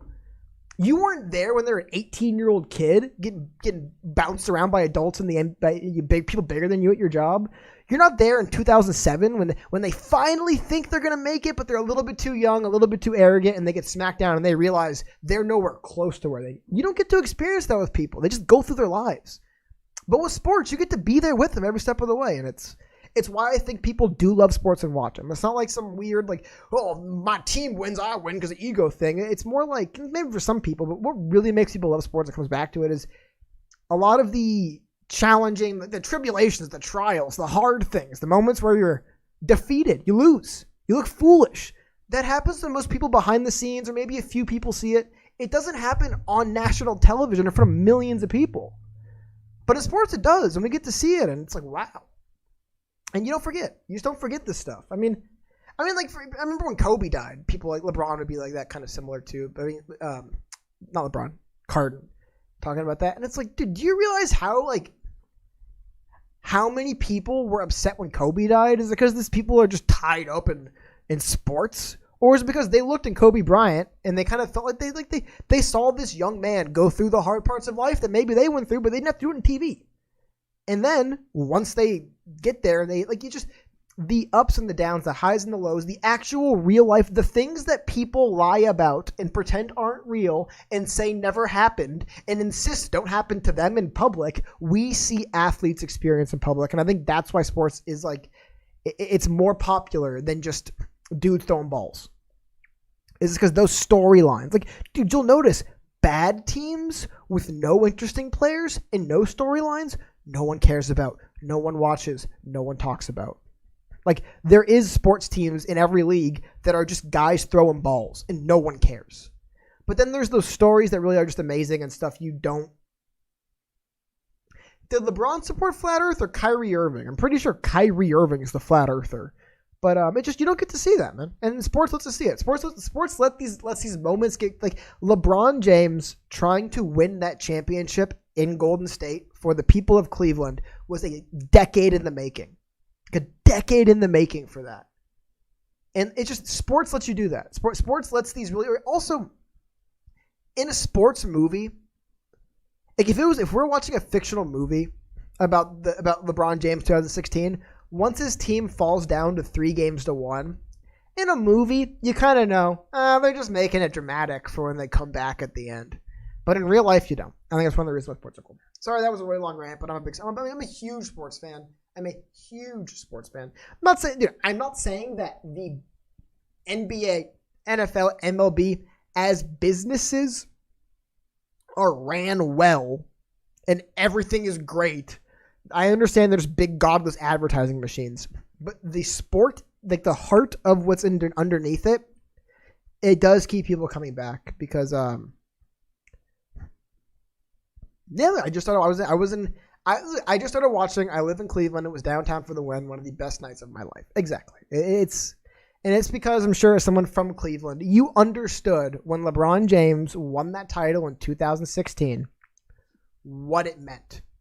Remember how great it was when he was there. How much it hurt. I don't know if you're there the whole time. What I'm saying is the reason why this stuff's interesting is because all that happened. LeBron was the chosen one. He was the hometown hero. He did leave. He did come back. He did have to go up against the odds. That's cool. Yeah, like I said, the Pareto distribution. NBA is probably fixed. I'm not even going to argue with you that hard on that. But I also love pro wrestling, and if you told me LeBron James leaving Cleveland, if you told me LeBron James losing to Detroit in 2007 through LeBron James winning the title in 2016 was all just like a giant work and a big storyline the NBA put together, hey man, that's the absolute best story writing I've ever seen in my life, man. I mean, just oh my God. You think of The Decision where LeBron James, he's at the Boys and Girls Club. I'm taking my talents to South Beach. You think of that first title, that first championship attempt. Dude, it's funny. I'm not going to argue and say LeBron isn't entitled and he isn't kind of like a, arrogant, egotistical guy off the court. But LeBron James, the basketball player, he is he's not unimpeachable as a teammate, but he's unimpeachable as a player. Dude, LeBron James is not a great teammate, by all accounts. He's not the worst, but he's not great. He will just I don't know. He's also focused driven. It's just how about this? Last thing I'll talk about sports. Last thing, and then I do have to leave. You look at football, right? You listen to how NFL players, a lot of them, when they talk about the quarterback of the team in the NFL, they all say this. People who play other positions are like, yes, the people that are actually good at quarterbacks, they're basically insane. They're crazy. They dedicate their entire lives to this. Well, guys that play other positions, they go have fun after the practice. They don't, because they're crazy people. And it's cool to give people that outlet and let them do that. It's cool that Tom Brady and Peyton Manning actually had that thing. They were able, and again, there's people, by the way, that are the Tom Brady and the Peyton Manning of accounting. The Tom Brady and Peyton Manning of masonry sales. You know what I mean? They live it, they eat it, they breathe it. All they do is try to become a better masonry salesman. We don't get to share in that experience with them. They just go to work every day and sell masonry. But with athletes, we get to live that with them. We get to see them at their lowest, see them at their highest, and appreciate why those moments matter. And that's a cool thing about sports, because it isn't 100% fictional like TV shows or wrestling, where it's all made up. Someone just wrote it down. He will win for this reason. Instead, human beings have to dig deep and actually rise up to win for those reasons. And again, in everything you'll see, for example, you'll see similar stuff. How about this? I hate that I always say this, but I'm literally leaving after this. Last example I'm going to say. When I watch, I forgot the year, when Mariah Carey, Tom Brady does scream at his teammates, but it's because he wants to win. But when Mariah Carey was a very young woman, very young artist, she was just getting started. She had a lot of haters, which, young, beautiful woman with a bunch of talent. I wonder why she had haters, right? People hated on her all the time. They said she wasn't actually as good as they said all those sounds she does in those albums, it's all studio tricks. She can't do any of this stuff. And I forgot exactly how old she was. I think early 20s. Mariah Carey, early 20s. She goes, okay, fine. All these people doubt me. All these people say I can't do this. They say I'm not this good. My voice isn't that good. she decided to do I think it was MTV or VH1 Unplugged, like a live show with a whole gimmick is that it is literally live. We don't have nothing plugged in. Like, you're not going to lip sync. Like, you have to go out there. And it was like, at the time, it was kind of a thing. And she legitimately has one of the best performances of her entire career early on. Every one of her songs nails it. Every single high note nails it. Like, I get the same feelings watching that as LeBron winning the title. It's like, wow. There's someone really in a tough spot who had to step up, had to go to that kind of next level, that above human level, and she did it. Did it with a smile on her face. Like, all you haters, go shove off. You think I can't do this? I'm doing better than you could. And it's like, yeah, we don't get to experience that with most people. In that moment, you get to experience it with her. It's awesome. When LeBron wins, same thing. When Tom Brady wins all his rings, if Patrick Mahomes wins, you get to experience it with him, and that's what's cool. And it's not unique to sports 1,000%. Like, I just give you that Mariah Carey example. I get the same feel, same chills. I'm like, wow. Because it's hard, dude. Like, even for a Mariah Carey or a LeBron James or a Tom Brady, it's hard. It's not easy to just do what they do. To just be the best at what you do. Like, it's really hard. And they really dedicate an insane amount of their time in life to be the best. Okay, talking about Tom Brady, dude, there's 31 other quarterbacks every single year who don't get the attention he does because they don't work as hard as he does. They don't care as much as he does. Right? Talking about Mariah Carey, there's the classic J-Lo can't sing, but dude, line up Mariah Carey and like almost every single one of her contemporaries, and yeah, they weren't as good as she was. They didn't care as much as she did. I'm not gonna say, like, I'm not trying to like impute their like their character. I'm just saying, like, dude, the people that make it all the way to the top, the people who get to that tier of the best and then go above them, they're special people, man. Yeah, Whitney Houston's national anthem. Like, there's these moments where you're like, whoa, that human being is just stepping up to a level I didn't think was possible, and that is amazing. And dude, I've worked at restaurants. I've seen bartenders at restaurants hit that zone where they're like, it's a rough night, they're making mistakes, and it's just like they have like the best 90 minutes of bartending in their life. It's like people are like, oh, I actually have a drink. I don't even need the bartender's help. But you just, generally speaking, don't get to share those moments with people. And I just want to stress that don't take it for granted. Because it's tough stuff, man. Like you see this Sunday, you'll see the two football teams run out to play for the Super Bowl. And a lot of people will say, who cares, dude? Or the big game. Like, who cares? Just a bunch of overpaid meatheads playing at the big game. Well, there's a bunch of overpaid meatheads who have dedicated their entire life to making it to that game because it's their dream and they never make it. You know? Like, just people who, like, give up everything, right? People who literally sacrifice a career after college to pursue this thing just to play in that game, and they never even get close. And it's like you'll watch these guys run on the field, and again, it's just a bunch of big dumb idiots playing a football game. But it's like, yeah, but it's also a group of people who like dedicated their life to living out their dream. It's happening, and you don't get to see that a lot, man. You just don't in life, and I think if you ignore it when it's in front of you, and you don't actively go seek it or other ways, people forget that's what life is. Like, it's like, yeah, like you have to, like, sometimes a lot of stuff gets put together over a long period of time to achieve something big. And if you just kind of be like, it's all like rigged, it's just, you know, man, it's an important thing that happens in life. And I think it's also good to kind of see it playing out in action and be real. You know what I mean? I'll be honest, man. A lot of people don't like this. I think Rudy's one of the dumbest movies ever. Like, I like literally look down on that movie. Now, I'm a weirdo when it comes to movies. I'm a weirdo when it comes to films. But I like look down on Rudy. I hate the movie. No offense, dude. I mean, no offense, by the way. I'm just being honest. I am not a Rudy fan. I think football movies, Remember the Titans, is a way better football movie than Rudy. And then you want to get into sports movies, there's way better sports movies than Rudy. But like, I think Remember the Titans is a better football movie than Rudy. Because like, I don't really get, like, Rudy's such a boring, generic pass. Like, dude, Remember the Titans is like an awesome story, you know?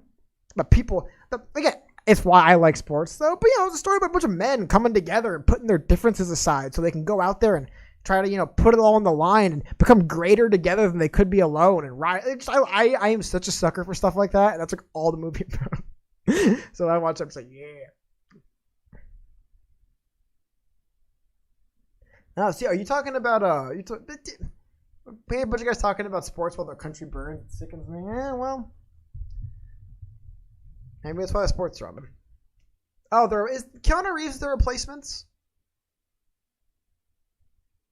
No, Rudy is a great example of what you said. Rudy's entire life, he didn't play in Notre Dame, but I understand. That is a good point. I would just convention. No, Rudy's the movie where Sam from Lord of the Rings lives in he lives at a football stadium, and everyone makes fun of him and hates him. That's what Rudy is. So I don't recommend it. Some people swear by it. Hey. Also, I've never actually seen this movie, but there's a football film. It's not really a football film called Brian's Song. It's more like a film about two guys. One of them was cancer, one of them was dying. But James Caan's in it, and I love James Caan, so it's probably a good movie. The movie wasn't The Replacements? I thought that was a movie where like the entire NFL was a lockout. No, it's The Replacements. That is the movie. Yeah, I know my movies. It's I remember the plot of the movie is that like none of the players show up to play, so they have to go get replacement players. Yeah, the team goes on strike, so they have to go out and find a replacement team. That's the whole point of the film. That's why it's called The Replacements. Ooh, one of the later Gene Hackman films. Interesting. It's actually a solid movie. Actually, if you want to know my favorite sports movie that involves Keanu Reeves, I think there's a better Keanu Reeves sports movie than The Replacements, man. Best Keanu Reeves sports movie? Hardball. That's the best Keanu Reeves sports movie. Now, the best Keanu Reeves movie where he plays an athlete, that's Point Break. Point Break is the best Keanu Reeves movie where Keanu Reeves' character is an athlete. But the best sports movie with Keanu Reeves in it, that's Hardball. So I just want to get that out of the way.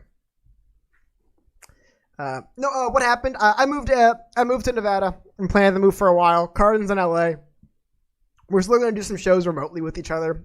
It'll look kind of how we used to look when we did our thing. Just won't be in the same room anymore. This stream, this went like an hour and a half longer than intended because I'm just hanging out with you guys. But I just wanted to do a stream to kind of test my connection stability. Couple things. I wanted to make sure my camera wasn't going to just turn off 40 minutes in. Like all stuff like that I've been testing, and it all looked good.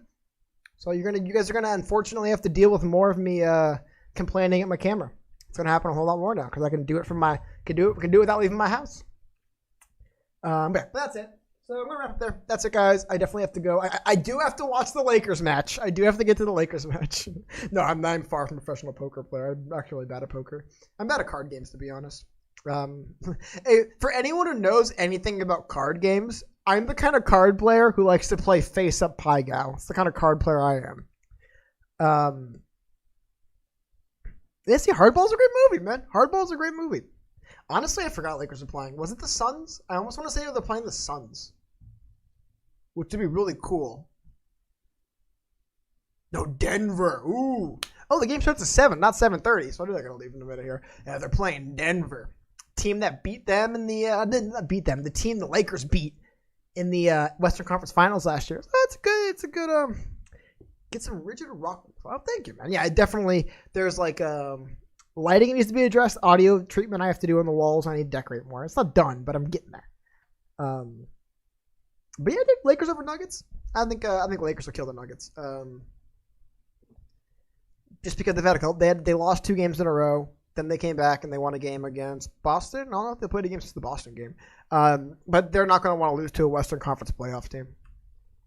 Like, honestly, people are making a big deal. Lakers lost to Detroit.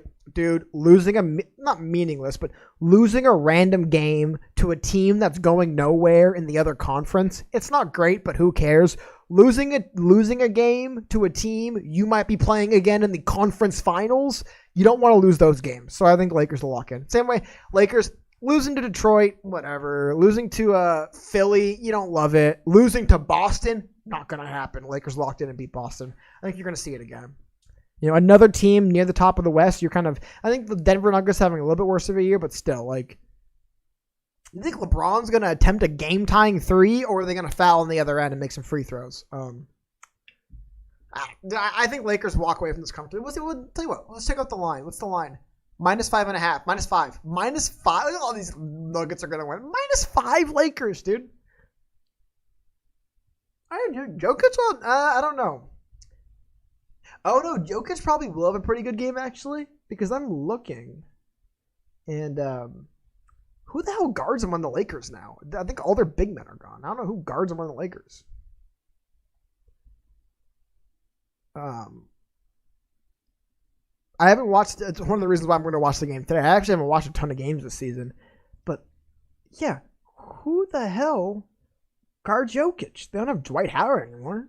They don't have. It's Montrezl Harrell. I guess Marc Gasol. Duh, Marc Gasol. Ooh, I take it back, dude. Ooh, I like the I think. I think Marc Gasol can handle Jokic. I don't think he's going to go off. But anyways, I got to get dressed. I got to go. I got to get ready. But again, I had a lot of fun hanging out with you guys. Like, seriously, I said it before, but I really do appreciate it so much just having a bunch of people I can go hang out with and talk to in front of a computer. Because again, I mean, I'm not trying to say anything, but it's like this isn't like other stuff was taking up a lot of my time. I'm hoping to get to the channel and try to grow the channel and do more with the channel in the very, very, very, very near future. My studio is finished. But in the meantime, I've had so much fun over the past period, just being able to come on streams, hang out with you guys, talk to you guys, and just kind of, talk about some of the weird things I'm interested in that I'm going to talk about a lot of time. So really, really great. I really appreciate it. In the meantime, everyone have a great day. Probably have a great weekend. I doubt it'll be, I have a pretty busy couple of days ahead of me, including a 4 a.m. trip to the DMV on Saturday. I'm not looking forward to, but that's life. So, take care, everyone. Have a nice day, and I will see you all soon.